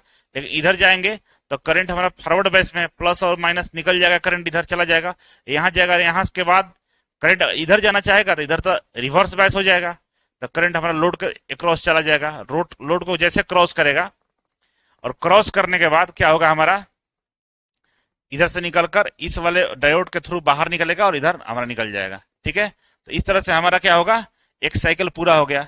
तो दोनों साइकिल में पॉजिटिव और निगेटिव वाले में हम लोग क्या कर रहे हैं, डायोड का अरेंजमेंट कुछ इस तरह से किए हैं कि जब ये पॉजिटिव है तो इधर से करंट का फ्लो करा दिए, जब हमारा पोलैरिटी चेंज हुआ, निगेटिव हुआ तो हम इधर से करा दिए। तो अरेंजमेंट इस तरह से किए हैं कि हमेशा करंट का फ्लो होता रहेगा। जब हमेशा फ्लो होता रहेगा तो कुछ इस तरह से हमारा डीसी यहाँ पर मिलेगा। आप देखेंगे कि पिछला जो था ना, जिसमें सेंटर टाइप रेक्टिफायर था, जिसमें 2 डायोड था, उसका भी डीसी करंट इसी तरह से मिल रहा था पल्सेटिंग फॉर्म में। और यहाँ पे बिना ट्रांसफार्मर के 4 डायोड के इस्तेमाल करके हमने डीसी पल्सेटिंग हमने प्राप्त कर लिया। ठीक है, तो इसी को बोलते हैं ब्रिज रेक्टिफायर। इसको क्या बोलते हैं, ब्रिज रेक्टिफायर बोलते हैं। करंट को कुछ इस तरह से हम लोग घुमा देते हैं तो ये घूम जाता है। सही है, चलिए सही है, तो हम आगे बढ़ते हैं। कहाँ गया भाई, अब वही चीज यहां लिखा गया है। क्या लिखा गया है कि भाई पूर्ण तरंग रेक्टिफायर, फुल वेव रेक्टिफायर, जो एसी को डीसी में बदलने के लिए 4 डायोड का उपयोग करता है। यह क्या होता है, पूर्ण रेक्टिफायर होता है जो एसी को डीसी में बदलने के लिए 4 डायोड का इस्तेमाल करता है। इसका सबसे बड़ा फायदा यह है कि इसमें केंद्र टाइप ट्रांसफार्मर का हम लोग प्रयोग नहीं करते हैं। यह साधारण ट्रांसफार्मर से भी काम कर जाता है। ये साधारण ट्रांसफार्मर अगर यहाँ पर लगा देंगे, यहाँ पर साधारण ट्रांसफार्मर हम लगा देंगे, ये प्राइमरी वाइंडिंग और यहाँ पर सेकेंडरी वाइंडिंग करके, तो उससे भी काम हो जाएगा। सेंटर टाइप की आवश्यकता हमें नहीं पड़ेगा। ठीक है, अब कह रहा है कि यहाँ पर समझने के लिए बताया है, प्रक्रिया लिखा है कैसे कैसे हो रहा है, तो वहीं लिखा हुआ है। पहले हम पॉजिटिव साइकिल की बात करें तो करके जब टर्मिनल ए पॉजिटिव और बी नेगेटिव होता है, जब टर्मिनल ए हो जो हमारा पॉजिटिव और बी हमारा नेगेटिव होता है, उस समय D1 और D3 हमारा फॉरवर्ड बैच में होता है जो ऑन होता है। D1 और D3 हमारा फॉरवर्ड बैच में होता है, ऑन होता है, इसी के थ्रू करंट का हमारा फ्लो हो जाता है। ठीक है, D2 और D4 रिवर्स बैच में होता है। D2 और D4 हमारा रिवर्स बैच में होता है, इसमें करंट हमारा फ्लो नहीं कर पाता है। इसलिए जो धारा का पथ होगा हमारा D1 से लोड की तरफ जाएगा और D3 होकर बी में निकल जाएगा। D1 से लोड की तरफ जाएगा और D3 होकर बाहर निकल जाएगा। ठीक है, वहीं रिवर्स बैच में बात करें तो रिवर्स बैच में क्या होता है कि जब टर्मिनल बी पॉजिटिव होता है, बी हमारा पॉजिटिव हो गया है, ठीक है, और ये हमारा निगेटिव हो गया, उस समय क्या होगा कि D2 और D4, D2 किधर है भाई, ये D4 और D2 हमारा क्या होता है, फॉरवर्ड बैच में होता है, जहां से हमारा यहां से करंट आता है, ऐसे ऐसे घूमते हुए ऐसे बाहर निकल जाता है। ठीक है, लेकिन वही हम बात करें D2 और D1 और D3, D1 ये हो गया और D3 की बात करें, ये हमारा रिवर्स बैच में काम करता है। जब ये वाला टर्मिनल हमारा पॉजिटिव होता है तो ठीक है, ये क्या है, रिवर्स बैच में काम करता है, इधर से करंट फ्लो नहीं करता है। और धारा का जो पर्थ बनेगा इसमें, जहां B1 से जो धारा जाएगा वो D2 में जाएगा और हमारा लोड के क्रॉस जाते हुए D4 में जाएगा। मतलब D2 में गया पहले, सॉरी यहाँ पर D4 में गया और D4 से हमारा D2 हुआ निकल जाता है बाहर। तो इस तरह से हमारा एक पूरा साइकिल कंप्लीट कर लेता है। तो निगेटिव पल्स के दौरान और पॉजिटिव पल्स के दौरान दोनों को हम लोग डीसी पल्सेटिंग प्राप्त करना होता है, तो हम इस तरह से 4 डायोड लगाकर कर लेते हैं। ठीक है, कह रहा कि इसका एडवांटेज क्या है, कि एडवांटेज ये कि भाई इसमें टैप जो सेंटर टैप ट्रांसफार्मर है उसका जरूरत हमें नहीं पड़ता है। ठीक है, इफिशियंसी ज्यादा होता है, कितना होता है, 81.2% होता है इफिशियंसी। कम रिपल होता है, करके आउटपुट में रिपल कम होता है, फिल्टर करना आसान होता है। रिपल इसमें कम होता है तो फिल्टर करना हमारा आसान होता है। डिसएडवांटेज क्या है, तो कह रहा कि 4 डायोड की जरूरत पड़ता है, वहां पर 2 डायोड था, यहाँ पर 4 डायोड लगाना पड़ता है। वोल्टेज ज्यादा वोल्टेज ड्रॉप होता है, कह रहा है कि एक समय पर 2 डायोड चालू होने से 1.4 वोल्ट का ड्रॉप होता है। कह रहा है कि एक समय अगर हम 2 डायोड का इस्तेमाल करेंगे तो एक डायोड में वोल्टेज ड्रॉप कितना है, 0.7 होता है। सिलिकॉन का इतना ही होता है ना, ऐसा ही क्या वोल्टेज ड्रॉप पीएन जंक्शन पर कितना होता है, 0.7 होता है। तो 2 डायोड है तो 1.4 वोल्ट हो जाएगा, और 4 डायोड है तो इसको गुना कर लीजिए 2 से, और तो 2.4 वोल्ट का हमारा यहाँ पर ड्रॉप हो जाता है। ये इसका नुकसान है। कह रहा कि ज्यादा डायोड होने से गर्मी भी ज्यादा पैदा करता है। अगर डायोड ज्यादा है तो पीएन जंक्शन के क्रॉस क्या होता है, हीट का ज्यादा हमारा डिफिशियट हीट ज्यादा मात्रा में बाहर निकलता है, तो गर्मी ज्यादा होता है। ठीक है, अब बोल रहा है कि औसत डीसी आउटपुट वोल्टेज, ठीक है ना, विदाउट फिल्टर, बिना फिल्टर के डीसी आउटपुट वोल्टेज कितना होगा।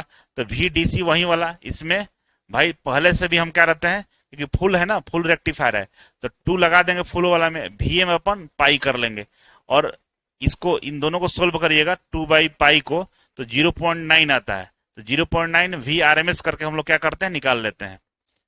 तो अगर आपको वी डीसी निकालना हो तो डायरेक्ट आप लिख सकते हैं 0.9 वी आरएमएस। आरएमएस वैल्यू को अगर 0.9 से मल्टीप्लाई करेंगे तो हमारा औसत डीसी आउटपुट वोल्टेज आएगा बिना फिल्टर वाला, ठीक है।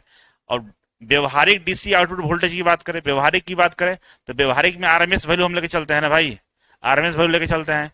तो यहाँ पे कह रहा है कि -1.4 वोल्ट को माइनस कर लें, क्यों, क्योंकि ये वोल्टेज ड्रॉप हुआ है, इतना वोल्टेज तो हमारा डायोड ही खत्म कर देता है। तो व्यवहारिक रूप में जो हमारे हमारे पास मिलेगा, इसका वैल्यू में से, ये जो वैल्यू आया हुआ है, इसका वैल्यू में से हम -1.4 वोल्ट को घटा देंगे। क्यों घटाएंगे, क्योंकि 2 डायोड है ना, 2 डायोड की वजह से इतना वोल्टेज ड्रॉप कर जाता है एक साइकिल में, दूसरा साइकिल में भी इतना करेगा, तो हम एक साइकिल का निकाल रहे हैं, तो प्रत्येक साइकिल में इतना हमारा वोल्टेज ड्रॉप करता है, तो हम इस तरह से हम लोग निकाल सकते हैं, ठीक है। तो चलिए, इस फॉर्मूला का इस्तेमाल जरूरत पड़ेगा तो हम लोग करेंगे, अभी कोई जरूरत नहीं है। अब आता है हमारे पास रिपल फैक्टर। रिपल फैक्टर क्या होता है भाई, तो कह रहा कि रिपल फैक्टर वह अनुपात है जो रेक्टिफायर के आउटपुट वोल्टेज या करंट में उपस्थित एसी घटक कंपोनेंट और डीसी घटक कंपोनेंट के बीच का होता है।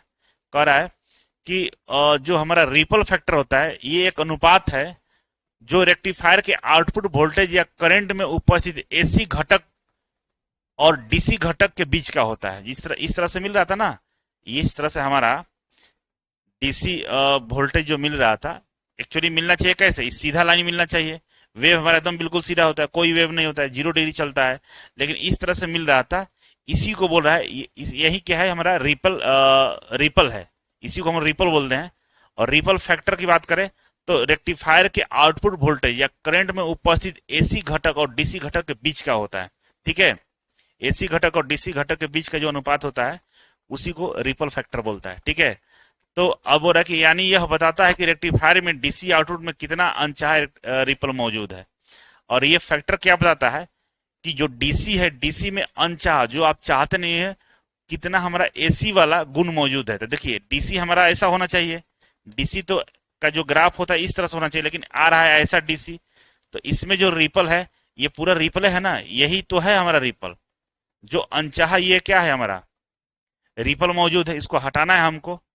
तो कह रहा है कि रिपल फैक्टर क्या होता है, तो कह रहा है कि RMS value of AC component, AC component का आरएमएस वैल्यू बाटा में डीसी वैल्यू ऑफ आउटपुट, जो डीसी वैल्यू का आउटपुट आ रहा है, दोनों को डिवाइड करते हैं तो रिपल फैक्टर हमारा आ जाता है। तो कह सकते हैं कि ripple factor is equal to V R M S AC, AC का हमारा आर एम एस वैल्यू और नीचे हमारा डीसी का जो डीसी आउटपुट हमको मिला है, इन दोनों का डिवाइड करेंगे तो हमारा क्या आता है, रिपल फैक्टर आ जाता है। गामा को क्या बोलते हैं, रिपल फैक्टर बोलते हैं।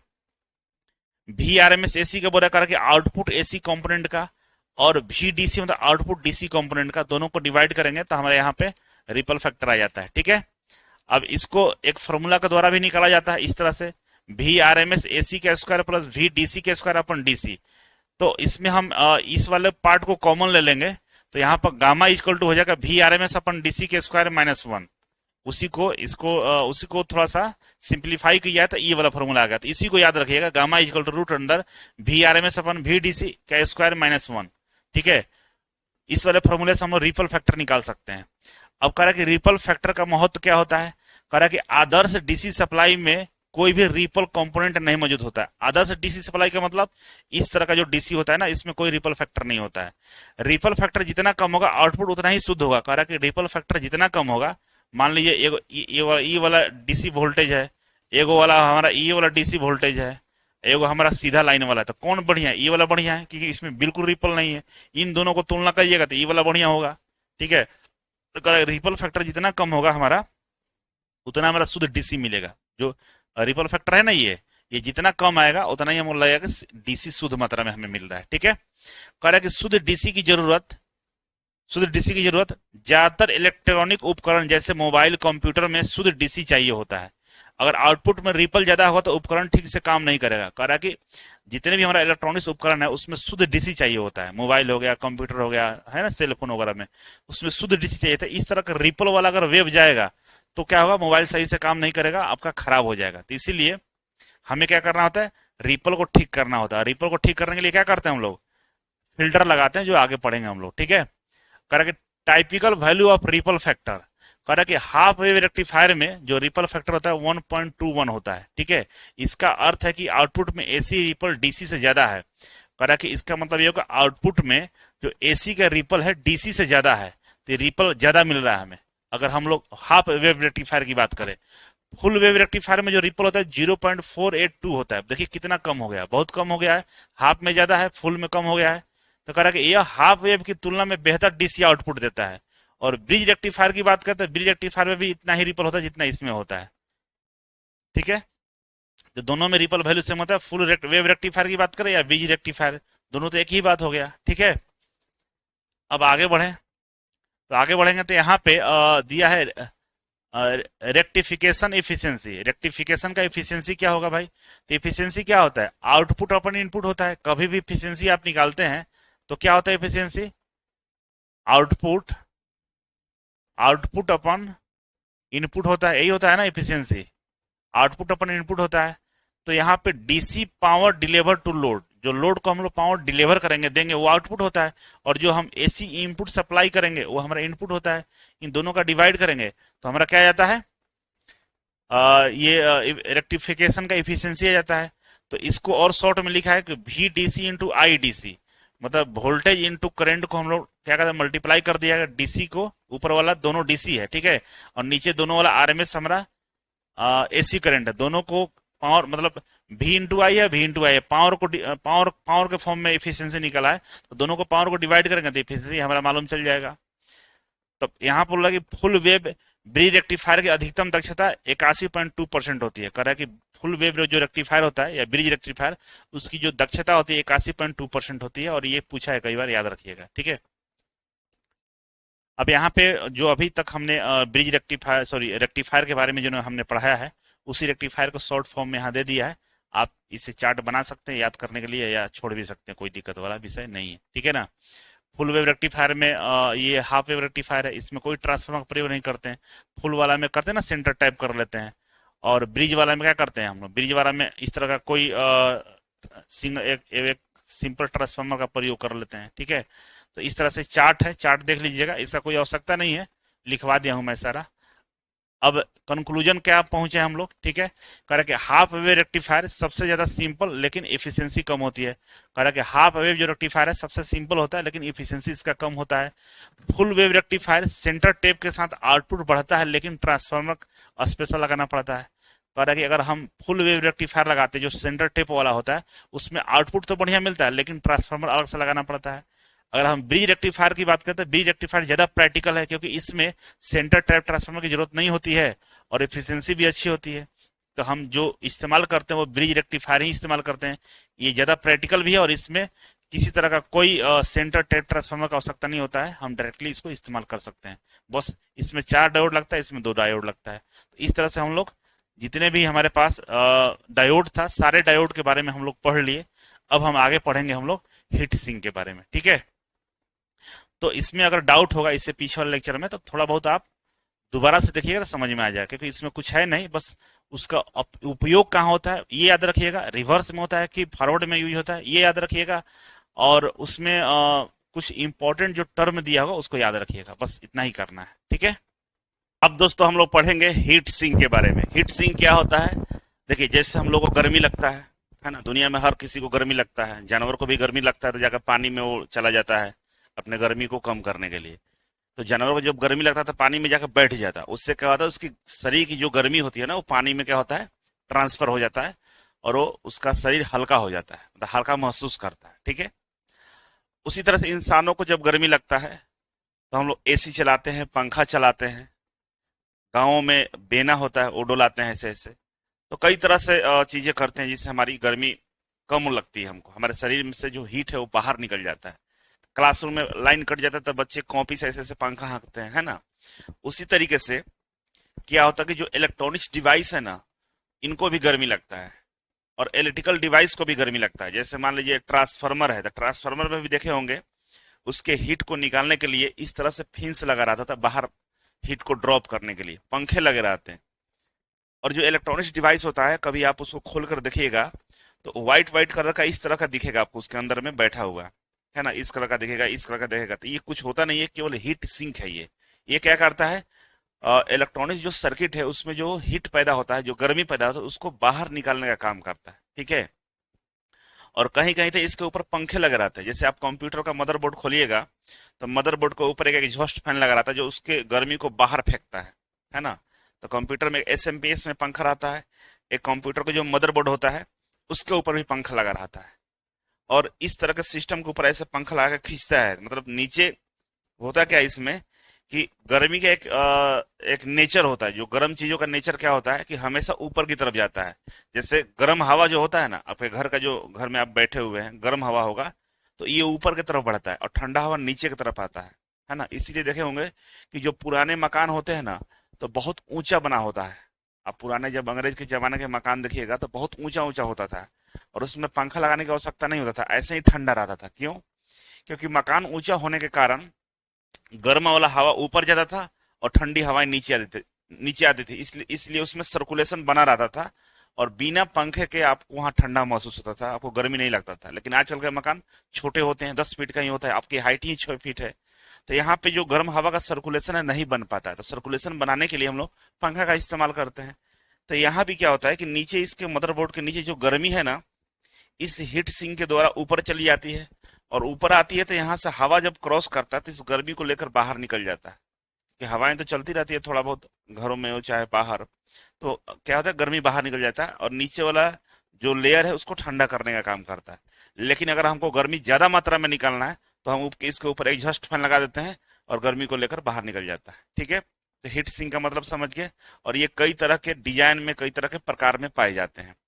तो चलिए शुरू करते हैं। इसका नाम हीट सिंक है। क्या कह रहा है कि हीट सिंक एक निष्क्रिय शीतलन यंत्र है जो इलेक्ट्रॉनिक्स अवयव जैसे ट्रांजिस्टर, आईसी और पावर डिवाइस को उत्पन्न गर्मी को अवशोषित करके वातावरण में फैलाता है, ताकि वह सुरक्षित तापमान पर काम कर सके। क्या कह रहा है कि गर्मी को अवशोषित करके वातावरण में उसको फैला देता है, बाहर कर देता है, जिससे जो डिवाइस है उस एक निश्चित तापमान पे काम करता है। क्योंकि जब ज्यादा हीट होता है ना, तो लैपटॉप भी आपका बंद हो जाएगा, कंप्यूटर भी बन जाता है। हीटिंग जहां ज्यादा हुआ मदरबोर्ड को, तो मदरबोर्ड ऑटोमेटिक स्विच ऑफ हो जाएगा, काम ही नहीं करेगा, उसका आईसी हो गया, ट्रांजिस्टर काम करना बंद कर देगा। क्यों? क्योंकि डायोड का भी एक लिमिट है, एक लिमिट हीट पे ही काम करता है। इसीलिए जो सुरक्षित तापमान है, काम करने का जो सुरक्षित तापमान है, उस तापमान को मेंटेन करने के लिए हीट सिंक काफी उपयोगी होता है, ठीक है। तो ये क्या करता है, इलेक्ट्रॉनिक्स यंत्रों को गर्म होने से बचाता है, ठीक है ना। और कह रहा है कि अवयवों के जीवन अवधि को बढ़ाता है, मतलब to increase the life span of electronic component. Electronic component का लाइफ स्पान को बढ़ा देता है। कार्य क्षमता को स्थिर बनाए रखता है, कार्य क्षमता जो है, परफॉर्मेंस है, उसको मेंटेन करके रखता है ना। कम नहीं होने देता है, हमेशा मेंटेन करके रखेगा कि भाई आप काम बढ़िया से करिए। आप ही पढ़ रहे हैं, क्लास में पंखा नहीं होगा, गर्मी लगेगा, तो पढ़ने का मन करेगा जी? पढ़ने का तो मन करेगा नहीं। क्लास में पढ़ रहे हैं, पंखा लाइन कट गया, एकदम बेचैन हो जाइए, कितना भी सर पढ़ाएं समझ में नहीं आएगा। तो यही होता है यहाँ भी कि आप लाइन कट गए, उसकी गर्मी को बाहर निकाल नहीं रहे हैं, और आप काम करवाए जा रहे हैं, तो काम नहीं कर पाएगा सही से, ठीक है। कार्य करने का सिद्धांत क्या है? कार्य गर्मी हमेशा उच्च तापमान से निम्न तापमान की ओर बहती है, ठीक है। तो हीट सिंक अच्छे उष्मा चालक धातुओं जैसे एल्युमिनियम या कॉपर से बनाए जाते हैं। कार्य हीट सिंक किससे बनता है? कॉपर या अल्युमिनियम से बनाया जाता है, जो अच्छा उष्मा का चालक है उससे बनाया जाता है, जिससे उष्मा चलकर बाहर निकल जाए, ठीक है। यह गर्मी को डिवाइस की तरह वातावरण में हवा को स्थानांतरित करती है। कह रहा है कि यह गर्मी को डिवाइस की सतह से, तरह नहीं सतह से, यह गर्मी को डिवाइस की सतह से वातावरण में हवा को स्थानांतरित करती है, ठीक है। ये दो तरीके का होता है, पैसिव हीट सिंक होता है और एक एक्टिव हीट सिंक होता है। पैसिव वाला में क्या होता है कि बाहरी कोई शक्ति की आवश्यकता नहीं होता है, ऐसे लगा दिया जाता है और छोड़ दिया जाता है। ये छोटे छोटे उपकरण में ऐसे लगा रहे, मोबाइल हो गया, जितना छोटा छोटा उपकरण होगा उसमें हीट सिंक इस तरह से ऐसे लगा दिया जाता है, अटैच कर दिया जाता है, ठीक है। प्रकृति वायु संवहन पर कार्य करता है। ये क्या करता है? नेचुरल एयर कन्वेक्शन पर काम करता है, हवा टकराएगा और हीट लेके बाहर चला जाएगा, ठीक है ना। और इसमें कोई ज्यादा अरेंजमेंट नहीं होता है। लेकिन एक एक्टिव होता है, सक्रिय, जिसको हीट सिंक बोलते हैं। इसमें हवा के प्रवाह को बढ़ाने के लिए पंखा या ब्लोअर का उपयोग होता है। कौन सा पंखा?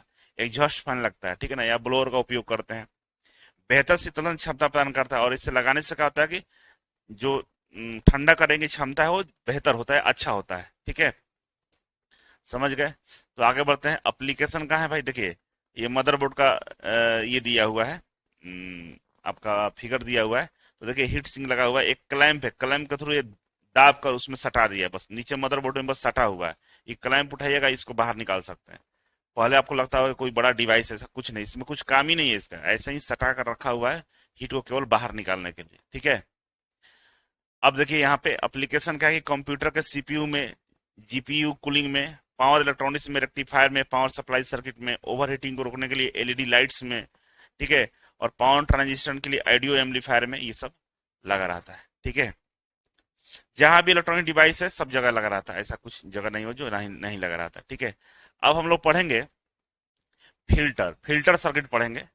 और फिल्टर सर्किट क्या है कि जैसे कि आप पीछे अभी देख रहे थे इससे पिछले वाले टॉपिक में कि हमारा जो एसी वाला जो ये था वेव था इस तरह का, इसको हम लोग डीसी वेव में तो कन्वर्ट कर रहे थे, ऐसे ऐसे तो डीसी वेव में कन्वर्ट हो रहा था, लेकिन प्योर डीसी नहीं है ये क्या है, प्योर डीसी नहीं है। प्योर डीसी का मतलब क्या होता है, इस तरह से एक लाइन आएगा, देखिए ये क्या है, प्योर एसी है, इसको एसी बोलेंगे।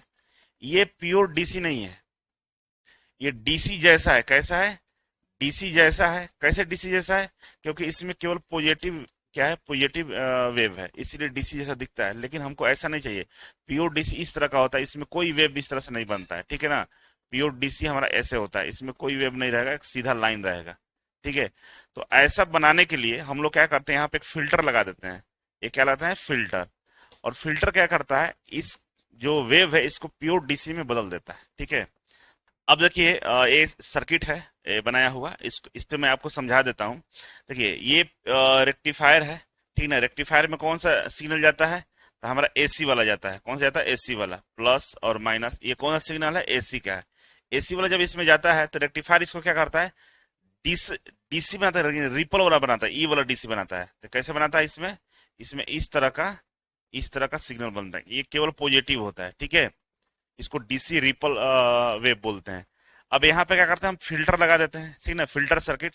और फिल्टर सर्किट से जैसे यहाँ पे क्रॉस करता है हमारा सिग्नल, वो सीधा एक लाइन हो जाता है, ये प्योर डीसी हो जाता है हमारा। तो देखेंगे आप, प्योर एसी से प्योर डीसी हो गया। और यहाँ पे डीसी लोड आपका लगा हुआ है, आपका काम करेगा, मोबाइल का चार्जर हो, जो भी आप डीसी लगाएंगे काम करेगा। तो आप देखेंगे कि पल्सेटिंग डीसी को फिल्टर डीसी में बदल दिया, कौन, फिल्टर सर्किट, ठीक है ना। और हमारा यहाँ से एसी चला था, रेक्टिफायर लगा दिया, रेक्टिफायर सर्किट क्या किया, पल्सेटिंग डीसी बनाया, और इसको हमने फिल्टर सर्किट लगाकर प्योर डीसी में बना दिया, ठीक है। तो इस तरह से फिल्टर हमारा काम करता है। तो फिल्टर कई तरह के होते हैं, और फिल्टर में क्या क्या यूज किया जाता है ऐसा करने के लिए, प्योर डीसी बनाने के लिए क्या क्या हम इस्तेमाल करते हैं, उन सारी चीजों के यहाँ पर समझने का हम काम करेंगे, ठीक है। तो आइए समझते हैं। तो यहाँ पे देखेंगे, कह रहा है कि फिल्टर सर्किट एक ऐसा इलेक्ट्रॉनिक सर्किट है जो रेक्टिफायर के आउटपुट को कम या हटा देता है और आउटपुट को लगभग शुद्ध डीसी प्रदान करता है। सही बात है। कह रहा है कि जो फिल्टर सर्किट ऐसा सर्किट है जो रेक्टिफायर के द्वारा जो हमारा मिला हुआ है रिपल वेव जो मिला हुआ है, इसको प्योर शुद्ध डीसी में बदलने का काम करता है, यही लिखा हुआ है। किसी भी रेक्टिफायर परिपथ का आउटपुट प्योर डीसी नहीं होता है। किसी भी, ये इनपुट हुआ रेक्टिफायर का, ये रेक्टिफायर का इनपुट हुआ जो एसी के फॉर्म में है। कारण किसी भी रेक्टिफायर का जो आउटपुट होता है, ये इनपुट तो गया, आउटपुट हमारा इस तरह का होता है, वो प्योर डीसी नहीं होता है। एसी का गुण उसमें मौजूद रहता है। एसी का गुण मौजूद है ना, ऊपर वाला तो एसी है ना, ये एसी का ही आधा भाग है। एसी का आधा भाग को खत्म कर दिया, लेकिन एसी का आधा भाग मौजूद है हमारा, ठीक है। तो कह रहा है कि हाफ वेव रेक्टिफायर में अधिक तथा फुल वेव रेक्टिफायर में इसकी तुलना में कम होता है। कह रहा है कि हाफ वेव रेक्टिफायर हो उसमें हमारा एसी वाला गुण ज्यादा होता है, और फुल वेव रेक्टिफायर में एसी वाला गुण कम होता है, जो पहले हम देख चुके हैं, ठीक है। बिना फिल्टर के डीसी में रिपल फैक्टर ज्यादा होता है। कह रहा है कि बिना फिल्टर के डीसी में, और फिल्टर नहीं लगाइएगा तो रिपल फैक्टर बहुत ज्यादा रहेगा, इसकी वजह से हमारा डिवाइस काम नहीं करेगा। तो रेक्टिफायर परिपथ में कुछ पैसिव डिवाइस जैसे इंडक्टर और कैपेसिटर लगाकर फिल्टर परिपथ बनाया जाता है। कह रहा है कि फिल्टर परिपथ बनता कैसे है, ये फिल्टर परिपथ है ये बनता कैसे है, तो इसमें या तो इंडक्टर लगा देंगे एल, और नहीं तो क्या करेंगे हम लोग कैपेसिटर सी लगाकर हम लोग क्या करते हैं, इसको फिल्टर करते हैं। इस वाले सर्किट को इंडक्टर एल या कैपेसिटर सी लगाकर हम लगा करते हैं फिल्टर करते हैं। इंडक्टर लगाएंगे तो ये सीरीज में लगेगा, हमेशा सीरीज में लगेगा, और ये हमेशा पैरेलल में लगेगा। ठीक है, चलिए आगे देखते हैं। अब देखिए यहाँ पे देखने से पहले समझ लीजिए कि दो तरह के डिवाइस होता है। एक्टिव डिवाइस होता है, एक पैसिव डिवाइस होता है। ठीक है ना। एक्टिव डिवाइस और पैसिव डिवाइस में अंतर क्या होता है, आइए समझ लेते हैं। कह रहा है कि एक्टिव डिवाइस हमेशा एक्सटर्नल पावर सप्लाई पर काम करता है।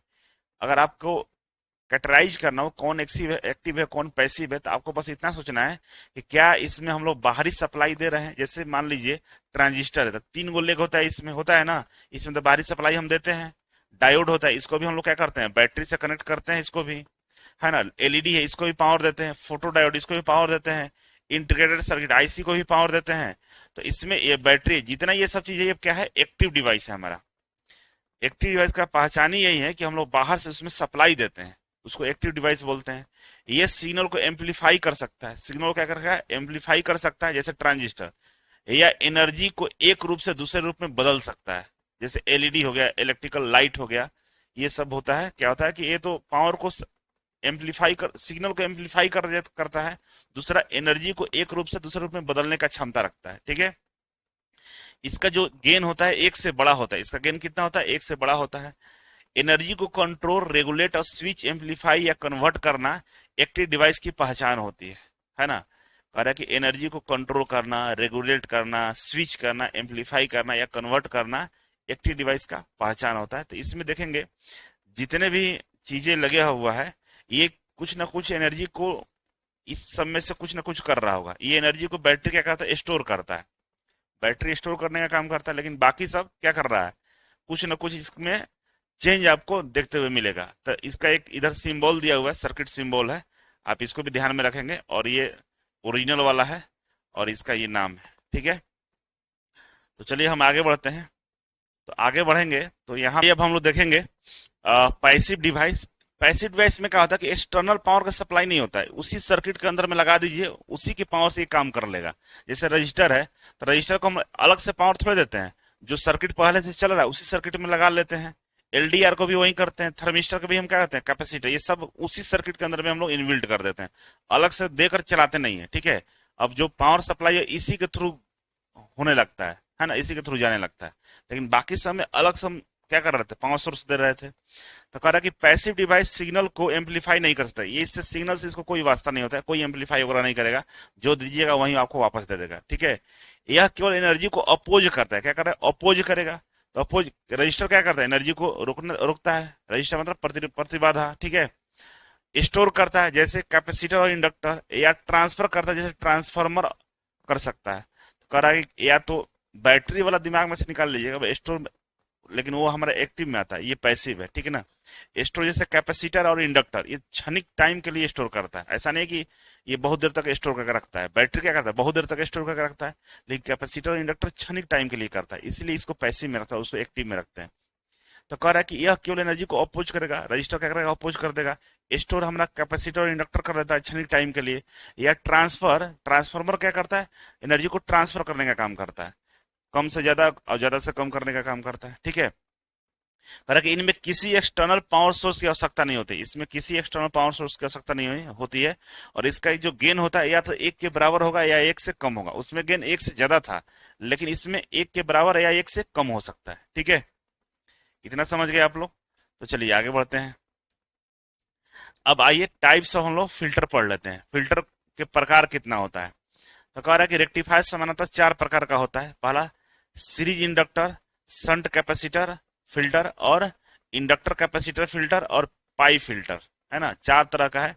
सीरीज इंडक्टर फिल्टर हो गया, shunt capacitor filter, inductor capacitor filter और पाई फिल्टर। ठीक है। एक एक करके समझ लेते हैं और इसके बाद ये चैप्टर खत्म हो जाएगा। देखिए पहला है हमारा यहाँ पे श्रृंखला फिल्टर, है ना, series inductor. Series inductor filter नाम ही क्या है, इसमें श्रृंखला प्रेरक फिल्टर, सीरीज इंडक्टर फिल्टर।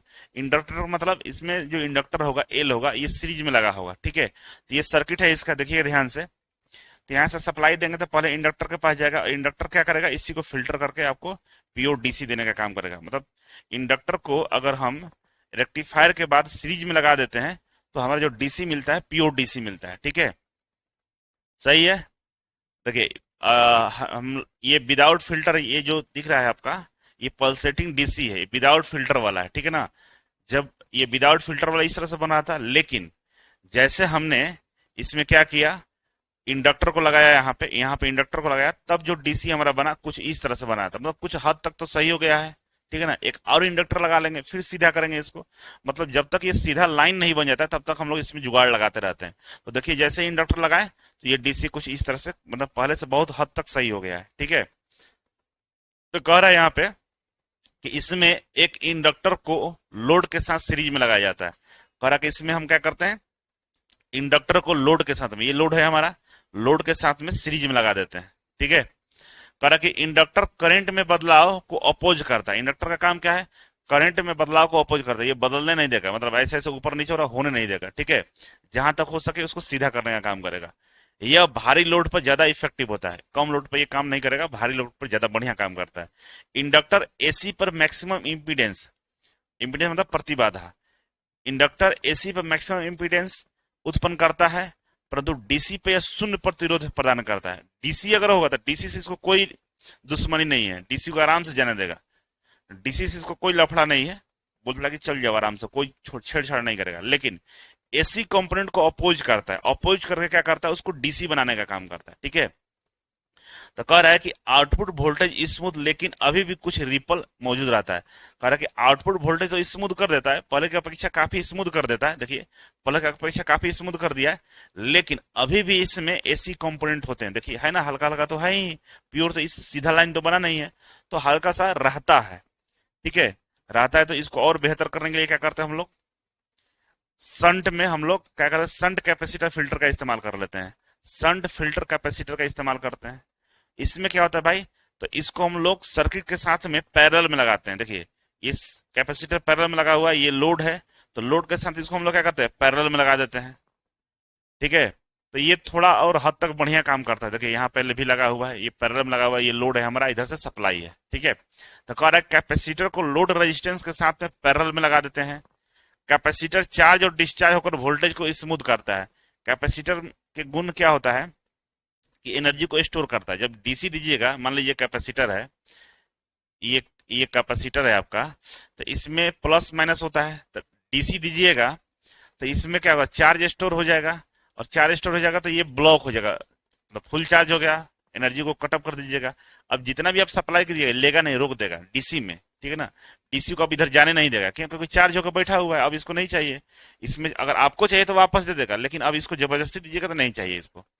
लेकिन एसी में क्या होता है कि एसी में प्लस माइनस, माइनस प्लस, फिर प्लस माइनस, फिर माइनस प्लस होते रहता है, तो ये चार्ज डिस्चार्ज होते रहता है ना। एक बार प्लस माइनस हुआ तो चार्ज हुआ, एक बार माइनस प्लस हुआ तो डिस्चार्ज हुआ, तो ये चार्ज डिस्चार्ज होते रहता है। इसके वजह से इसमें जो डीसी डीसी वाला जो रिपल कंपोनेंट था, जब जाता है तो इसको क्या करता है, शुद्ध डीसी बनाने का काम करता है। प्योर प्योर शुद्ध नहीं करता है, हल्का सा इसमें भी रहता है, ठीक है ना, प्योर शुद्ध नहीं करेगा, इस तरह से हल्का सा रहेगा। तो होता क्या है कि ये कुछ हद तक हमारा एसी के जैसा कर देता है, ठीक है। अब इसमें इसको और बेहतर करने के लिए हम आगे और उपाय लगाते हैं, आगे हम पढ़ेंगे, पहले यहाँ समझ लीजिए, यहाँ समझ गए तो चलिए इसको समझ लेते हैं। कैपेसिटर लगाकर हम लोग पैरेलल में इंडक्टर जैसा ही काम कर जाएगा, ठीक है। तो कह रहा है कैपेसिटर को लोड रेजिस्टेंस के साथ पैरेलल में लगाते हैं। कैपेसिटर चार्ज डिस्चार्ज होकर वोल्टेज को स्मूथ करता है। हल्के लोड, लाइट लोड पे इफेक्टिव होता है। इंडक्टर हमारा हैवी लोड पर काम करता है, ये लाइट लोड पर बढ़िया काम करता है। वेव फॉर्म की बात करें तो कह रहा कि आउटपुट वोल्टेज काफी स्मूथ, खासकर लाइट लोड पे बढ़िया होता है, ठीक है। और कैपेसिटर एसी अवयवों को आसानी से प्रवाहित होने देता है, परंतु डीसी को ब्लॉक कर देता है। हमने बताया ना कि एसी को क्या करेगा, जाने देगा, लेकिन डीसी को ब्लॉक कर देगा, क्योंकि डीसी चार्ज हो गया ना, अब उसमें तो हमेशा चार्ज मौजूद है तो वो जाने नहीं देगा। एसी में चार्ज और डिस्चार्ज करते रहता है, इसीलिए उसको जाने देता है, ठीक है। और अगर हम कैपेसिटर का रिएक्टिव कंपोनेंट्स निकालते हैं तो X C equal to 1/2 pi F C, ये तो हम लोग पढ़े हुए हैं एक्टिव रिएक्टिव कंपोनेंट्स में, एसी थ्योरी में आपको ध्यान में होगा ही, ठीक है ना। कह रहा है कि इसमें डीसी में फ्रीक्वेंसी एफ जीरो होता है। डीसी में फ्रीक्वेंसी जीरो का मतलब ये फ्रीक्वेंसी है, इसमें नहीं है, इस वाले में फ्रीक्वेंसी है, तो डीसी में जो फ्रीक्वेंसी होता है कितना होता है, जीरो होता है, ठीक है। चलिए हम आगे बढ़ते हैं। तो तीसरा आता है एलसी फिल्टर। एलसी फिल्टर, इसमें हम क्या करेंगे, एल और सी, नाम से पता चल रहा है एल और सी फिल्टर, मतलब इंडक्टर भी है और कैपेसिटर भी है। देखिए यहाँ पे सर्किट में, यहाँ पे इंडक्टर लगा हुआ है और यहाँ पे कैपेसिटर लगा हुआ है। ये दोनों का इस्तेमाल हम लोड के साथ में करते हैं, मतलब लोड के साथ में कैपेसिटर को पैरेलल में, लोड के साथ में कैपेसिटर को सीरीज में जोड़ देते हैं। तो इस बार जो हमारा करंट मिलेगा, जो हमारा डीसी मिलेगा, वो लगभग लगभग एकदम बिल्कुल सही मिलता है। हल्का हल्का सा होगा, इतना तो चलेगा, इतना तो चलेगा, काम सही होता है, बढ़िया होता है, ठीक है। लेकिन इससे भी एगो बेहतर है, वो बताएंगे आगे, ठीक है। तो एलसी फिल्टर में क्या होता है कि इसमें इंडक्टर प्लस कैपेसिटर का कॉम्बिनेशन होता है। इंडक्टर को रिपल को कम करता है। इंडक्टर क्या करेगा, यहाँ पे सबसे पहले तो इसी के पास जा रहा है ना, तो ये क्या करेगा, रिपल को कम कर देगा, रिपल को थोड़ा कम कर देगा, ठीक है। और कैपेसिटर क्या करेगा, हमारा वोल्टेज को स्मूथ कर देगा, और कैपेसिटर क्या करेगा, वोल्टेज को और थोड़ा सा स्मूथ कर देगा, ठीक है ना, हल्का हल्का सा दिखेगा आपको। आउटपुट क्वालिटी सिग्नल सिंगल से फिल्टर से बेहतर होता है। कह रहा है कि आउटपुट जो क्वालिटी होती है वो सिंगल जो फिल्टर था उससे बढ़िया होता है, जिसमें दोनों लगा हुआ है, ठीक है। वेव फॉर्म की बात करें तो जो वेव फॉर्म रिपल बहुत कम हो जाता है और आउटपुट स्मूथ डीसी के नजदीक होता है, और जो आउटपुट हमारा मिलता है वो लगभग डीसी के नजदीक होता है। डीसी के नजदीक मतलब एकदम बिल्कुल डीसी है, हल्का सा ऊपर नीचे होगा लेकिन आपको समझ में नहीं आएगा, एकदम डीसी के नजदीक है। इस पे भी काम चला सकते हैं लेकिन बहुत ज्यादा काम इस पे भी नहीं चलेगा, कभी ना कभी आपके डिवाइस में खराबी आ जाएगा। तो इसके लिए हम लोग पाई फिल्टर का इस्तेमाल करते हैं, ये सबसे बेस्ट होता है पाई फिल्टर। इसमें क्या करते हैं हम लोग, दो कैपेसिटर को पैरेलल में लोड के साथ में, दो कैपेसिटर को पैरेलल में लगा देते हैं और एक इंडक्टर को लोड के साथ में सीरीज में लगाते हैं। एक इंडक्टर और दो कैपेसिटर लगाकर हम लोग क्या करते हैं, सर्किट को बिल्कुल डीसी बना देते हैं, ठीक है ना। और डीसी बनाते हैं तो आप जरा ध्यान से देखिएगा तो ये कैसा दिख रहा है, ये कहीं ना कहीं हमें पाई जैसा दिख रहा है ना, देखिए ये पाई जैसा ही दिख रहा है ना। ये पाई तो ऐसा ही होता है, पाई अगर किया जाए तो पाई कुछ इस तरह से होता है, तो ऐसे ही तो ये दिख रहा है, या मुड़ा हुआ है ऐसे, देखिए। तो इसीलिए इसको पाई फिल्टर बोलते हैं। कैसा दिखता है, पाई जैसा दिखता है, इसीलिए इसको नाम है पाई फिल्टर, ठीक है। तो कह रहा है कि दो कैपेसिटर C1 और C2 आपस में पैरेलल में जुड़े रहते हैं लोड के साथ में, और एक इंडक्टर को सीरीज में लगा दिया जाता है। यह अरेंजमेंट पाई अक्षर जैसा दिखता है, इसलिए इसको पाई फिल्टर कहा जाता है। यह सबसे ज्यादा रिपल हटाने वाला और प्रैक्टिकल फिल्टर है। प्रैक्टिकल मतलब बढ़िया फिल्टर है, कह रहा है कि ये सबसे ज्यादा रिपल हटाने वाला और हमारा प्रैक्टिकल फिल्टर है, ठीक है। वेव फॉर्म लगभग प्योर डीसी और रिपल बहुत कम होता है। कह रहा है कि जो इसका वेव फॉर्म होता है प्योर डीसी होता है। क्या होता है, वेव फॉर्म प्योर डीसी होगा और रिपल बहुत कम, मतलब होता ही नहीं है, ठीक है। तो इस तरह से ये बढ़िया से काम कर जाता है, आप समझ गए होंगे। तो आइए अब कुछ क्वेश्चन है, क्वेश्चन को कर लेते हैं। पहला क्वेश्चन आपके सामने दिखाई दे रहा है स्क्रीन पे। कह रहा है कि पूर्ण तरंग दृष्टिकारी, है ना, पूर्ण तरंग दृष्टिकारी में प्रत्येक डायोड से प्रवाहित होने वाली औसत धारा क्या है। What is the average current flowing through the each diode in a full wave direction, है ना। दृष्टिकारी मतलब यहाँ पे डायरेक्शन लिख दिया है लेकिन यहाँ पे हो जाएगा रेक्टिफायर, ठीक है। तो कह रहा है फुल वेव रेक्टिफायर जो होता है उसमें जो हमारा एक डायोड की बात कर रहा है कि एक डायोड में प्रवाहित होने वाला औसत धारा क्या होता है।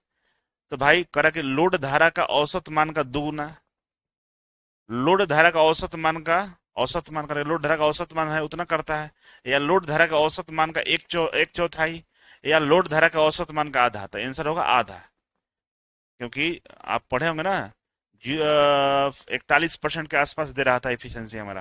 तो मान लीजिए टोटल हमारा रेक्टिफायर से 82% हमारा औसत धारा मिल रहा है। तो ये क्या करता है, तो ये फुल रेक्टिफायर में दो दो डायोड लगता है ना, दो डायोड, एक डायोड और दो डायोड का इस्तेमाल हम लोग किस में करते हैं, फुल रेक्टिफायर में। तो दोनों को मिला के हमारा मिलता है 82%। तो एगो में पता करिएगा तो कितना मिलेगा, तो एगो में हमारा मिलेगा कितना, 41%। मतलब जो ये औसत मान होता है, तो औसत मान कितना है दोनों को मिला के 82% है। और सिंगल करा कि प्रत्येक में एगो की बात कर रहा है, तो एक में क्या होगा हमारा 41%, मतलब हमारा औसत मान का आधा मिलता है, 82 का आधा 41 हुआ, ठीक है। आप पढ़े भी थे, आपको बताया भी, ये लिखा हुआ है, आंसर भी समझ लीजिएगा, ठीक है ना। एवरेज का जो फॉर्मूला होता है ID, एवरेज IL/2, ठीक है। वो डायोड है ID, डायोड का जो एवरेज हमारा करंट है उसको कर इंडक्टर के हाफ होता है, ठीक है। अब देखिए नेक्स्ट क्वेश्चन है आपके सामने कि डायोड में डायोड के क्षति ग्रस्त हुए बिना उसमें प्रवाहित होने वाली धारा को कहा जाता है। कह रहा है कि डायोड में कह रहा है कि डायोड के क्षतिग्रस्त हुए बिना उसमें प्रवाहित होने वाली धारा को क्या कहते हैं, तो उसमें प्रवाहित होने वाली धारा को अधिकतम अग्रेसित वृद्धि धारा कहते हैं, मैक्सिमम फॉरवर्ड ग्रोथ स्ट्रीम कहा जाता है, याद कर लीजिएगा। ठीक है, बाकी वाला कुछ भी नहीं होगा, यही आंसर होगा। ठीक है, इसका सोल्यूशन यहाँ पर दिया गया है, याद रखेंगे। ठीक है, अब इसके कुछ इंपॉर्टेंट पॉइंट्स है कि यह धारा बहुत कम समय फ्यू मिली सेकंड के लिए प्रवाहित होती है। यदि धारा लंबे समय तक रहे तो डायोड हीट होकर जल जाएगा। यह डायोड का सर्ज करंट की क्षमता को दर्शाता है। ठीक है, नेक्स्ट क्वेश्चन है आपका कि एन प्रकार के अर्धचालक को निर्मित करने के लिए अशुद्धता के रूप में किस तत्व को मिलाते हैं। एन टाइप वाला को हम लोग एन टाइप वाला में किस तरह के पदार्थ को मिलाते हैं, तो पेंटावैलेंट को मिलाते हैं। पेंटावैलेंट को मिलाते हैं, पता है ना, जिसमें 5 इलेक्ट्रॉन होते हैं, जिसके बाहरी कक्षा में 5 इलेक्ट्रॉन होते हैं, जो अभी हम पढ़े हैं पीछे। तो 5 किस में होता है, आर्सेनिक में 5 होता है, बोरॉन में कितना होता है, 3 ही होता है। तो 5 वाला कौन है, आर्सेनिक है, तो आर्सेनिक को हम मिलाते हैं। ठीक है, और जाकर चार्ट देख लीजिएगा, हमने आपको बताया है। ठीक है, 5 जो प्रकार एन टाइप में हम लोग 5 संयोजकों को मिलाते हैं, जिसको 5 वैलेंस, बाहरी कक्षा में 5 इलेक्ट्रॉन होते हैं। और पी टाइप वाला में ट्राई वैलेंट को मिलाते हैं, जिसके बाहरी कक्षा में 3 होता है। ठीक है ना, तो जो 5 है उसमें आर्सेनिक है और फास्फोरस आता है। इस तरह से 5 मटेरियल है टोटल, तो पांचों का नाम याद रखिएगा। और यहाँ पे आर्सेनिक देखिए मैच कर रहा है। ट्राई वैलेंट में भी 5 को होता है, जैसे बोरॉन और गैलियम होता है। और जो एन टाइप होता है इसमें इलेक्ट्रॉन क्या होता है, प्रमुख वाहक होता है। और पी टाइप वाला में होल्स हमारा प्रमुख आवेश का प्रमुख वाहक होता है। ठीक है, ये सब तो पीछे पढ़ चुके हैं आप लोग। नेक्स्ट है कि नीचे दी गई स्थितियों में किसमें आदर्श डायोड ओपन स्विच की तरह काम करता है। कह रहा है कि आदर्श डायोड ओपन स्विच की तरह किस में काम करता है, तो बाबू ये डायोड हो गया हमारा, ये प्लस माइनस है। तो डायोड हमेशा जो काम करता है फॉरवर्ड बेस में काम करता है। फॉरवर्ड बेस में काम करने का मतलब कि जो बैटरी के साथ इसका कनेक्शन है, इस तरह पॉजिटिव को पॉजिटिव और निगेटिव को निगेटिव के साथ काम करेगा, मतलब सर्किट क्लोज है। ये सर्किट क्या है, क्लोज है। क्लोज है तो क्या होगा, हमारा करंट का फ्लो हो रहा है। लेकिन अगर हम सर्किट को, डायोड को हम लोग रिवर्स बैस में लगा दें, हम क्या करें, डायोड को रिवर्स बैस में लगा दें, ये माइनस, ये प्लस है, ये माइनस, ये प्लस है, मतलब प्लस वाले को माइनस के साथ में और माइनस वाले को प्लस के साथ में जोड़ दें, तो ये क्या है, ओपन हो जाता है, ओपन सर्किट हो जाता है। ओपन मतलब इसमें करंट फ्लो नहीं करेगा। रिवर्स डायरेक्शन में डायोड में करंट फ्लो नहीं करता। ठीक है ना, करंट फ्लो नहीं करेगा तो सर्किट क्या रहेगा, ओपन रहेगा। ओपन स्विच की तरह काम करते हैं। स्विच को अगर आप ओपन कर देते हैं तो क्या करंट का फ्लो होता है, नहीं होता है। जब क्या करते हैं, क्लोज करते हैं, जब दबा देते हैं, क्लोज करते हैं, सर्किट ऑन हो जाता है। तो ये ओपन की तरह काम करता है रिवर्स बायस में। और ये आपको पढ़ाया भी है मैंने कि रिवर्स बायस में हमारा ओपन सर्किट की तरह काम करेगा। आ गया समझ में। चलिए नेक्स्ट है हमारा, किसी प्रैक्टिकल डायोड में फॉरवर्ड प्रतिरोध क्या होगा। कह रहा है कि किसी प्रैक्टिकल डायोड में फॉरवर्ड प्रतिरोध क्या होगा। देखिए, डायोड में कोई भी डिवाइस हो दुनिया का, अगर हम फॉरवर्ड में जोड़ रहे हैं, जिसमें करंट ये फ्लो कर रहा है, फॉरवर्ड में अगर हम इसको जोड़ रहे हैं, करंट हमारा फ्लो कर रहा है, तो कुछ ना कुछ प्रतिरोध भी होगा इसके साथ में। ऐसा तो नहीं होगा एकदम 100% फ्लो करा देगा, तो कुछ प्रतिरोध होता है। तो पूछ रहा है कि कितना प्रतिरोध होता है, तो अनंत तो नहीं होता होगा। अनंत हो जाएगा तो फिर करंट का फ्लो ही नहीं होगा, है ना। इसके बाद जीरो भी नहीं होगा। जीरो कहाँ से, प्रैक्टिकल में एग्जिस्ट ही नहीं करेगा। जीरो प्रतिरोध रहेगा तो मतलब जितना वोल्टेज है उतना ही पास कर जाएगा, ये तो गलत हो जाएगा फिर। ठीक है, कुछ ना कुछ रेजिस्टेंस तो रहेगा, प्रतिरोध रहेगा। कह रहा है कुछ किलो ओम, कुछ किलो ओम कैसे बोल दीजिएगा, 1-2 किलो ओम नहीं बोल सकते ना, लेकिन फ्यू ओम्स रहता है, कुछ ओम रहेगा। तो आंसर क्या होगा, बी। ये क्वेश्चन पूछा हुआ, काफी ट्रिकी क्वेश्चन है। यहाँ पर सब ओम दिया हुआ, इन्फिनिटाइव, 0 किलो ओम, तो आपको सोचना होगा कि थोड़ा बहुत रहता है। ठीक है ना, थोड़ा बहुत रहता है। अब कितना रहता है, जब मान वैल्यू दिया रहेगा तो निकाल लेंगे। ठीक है, अब नेक्स्ट है हमारा, खत्म हो गया। और यहाँ पे सारे क्वेश्चन के साथ में डिटेल एक्सप्लेनेशन दिया हुआ है, पढ़िएगा तो समझ में आएगा। इस तरह से बेसिक इलेक्ट्रॉनिक्स चैप्टर हमारा कंप्लीट होता है। और इसमें डायोड के बारे में हम प्रमुख रूप से पढ़े हैं, तो आप लोग रिवीजन करिएगा, नोट्स जरूर बनाइएगा। मोबाइल में पीडीएफ से पढ़ने का जरूरत नहीं है। अगर पीडीएफ से पढ़ाई कर रहे हैं तो फिर नौकरी मिलने में टाइम लगेगा जरूर। अगर आप नोट्स बना रहे हैं, क्योंकि कई इसमें ऐसी चीजें लिखी रहती है जो रिपीटेड होती है, बार बार लिखते हैं हम लोग आपको समझाने के लिए, है ना। बार बार लिखते हैं कि बार बार पीछे तो जाएंगे नहीं, तो जिस स्लाइड पे है उसी पे बहुत सारी चीजें लिख के रखते हैं, जो पीछे वाली चीजों को भी लिख लेते हैं। रीजन क्या है कि हमको आपको पढ़ाना है ना, इस वजह से डिटेल्स में पढ़ाते हैं। तो आपको काम है शॉर्ट में नोट्स बना लेना। एक बार मान लीजिए फुल नोट्स भी बना लिए तो कोई दिक्कत नहीं, दोबारा से जब पढ़िएगा तो फिर भी शॉर्ट नोट्स बनाते जाइएगा, ठीक है। तो इस तरह से चैप्टर कंप्लीट होता है। अगला चैप्टर हम लोग पढ़ेंगे। बहुत बहुत धन्यवाद। Thank you so much.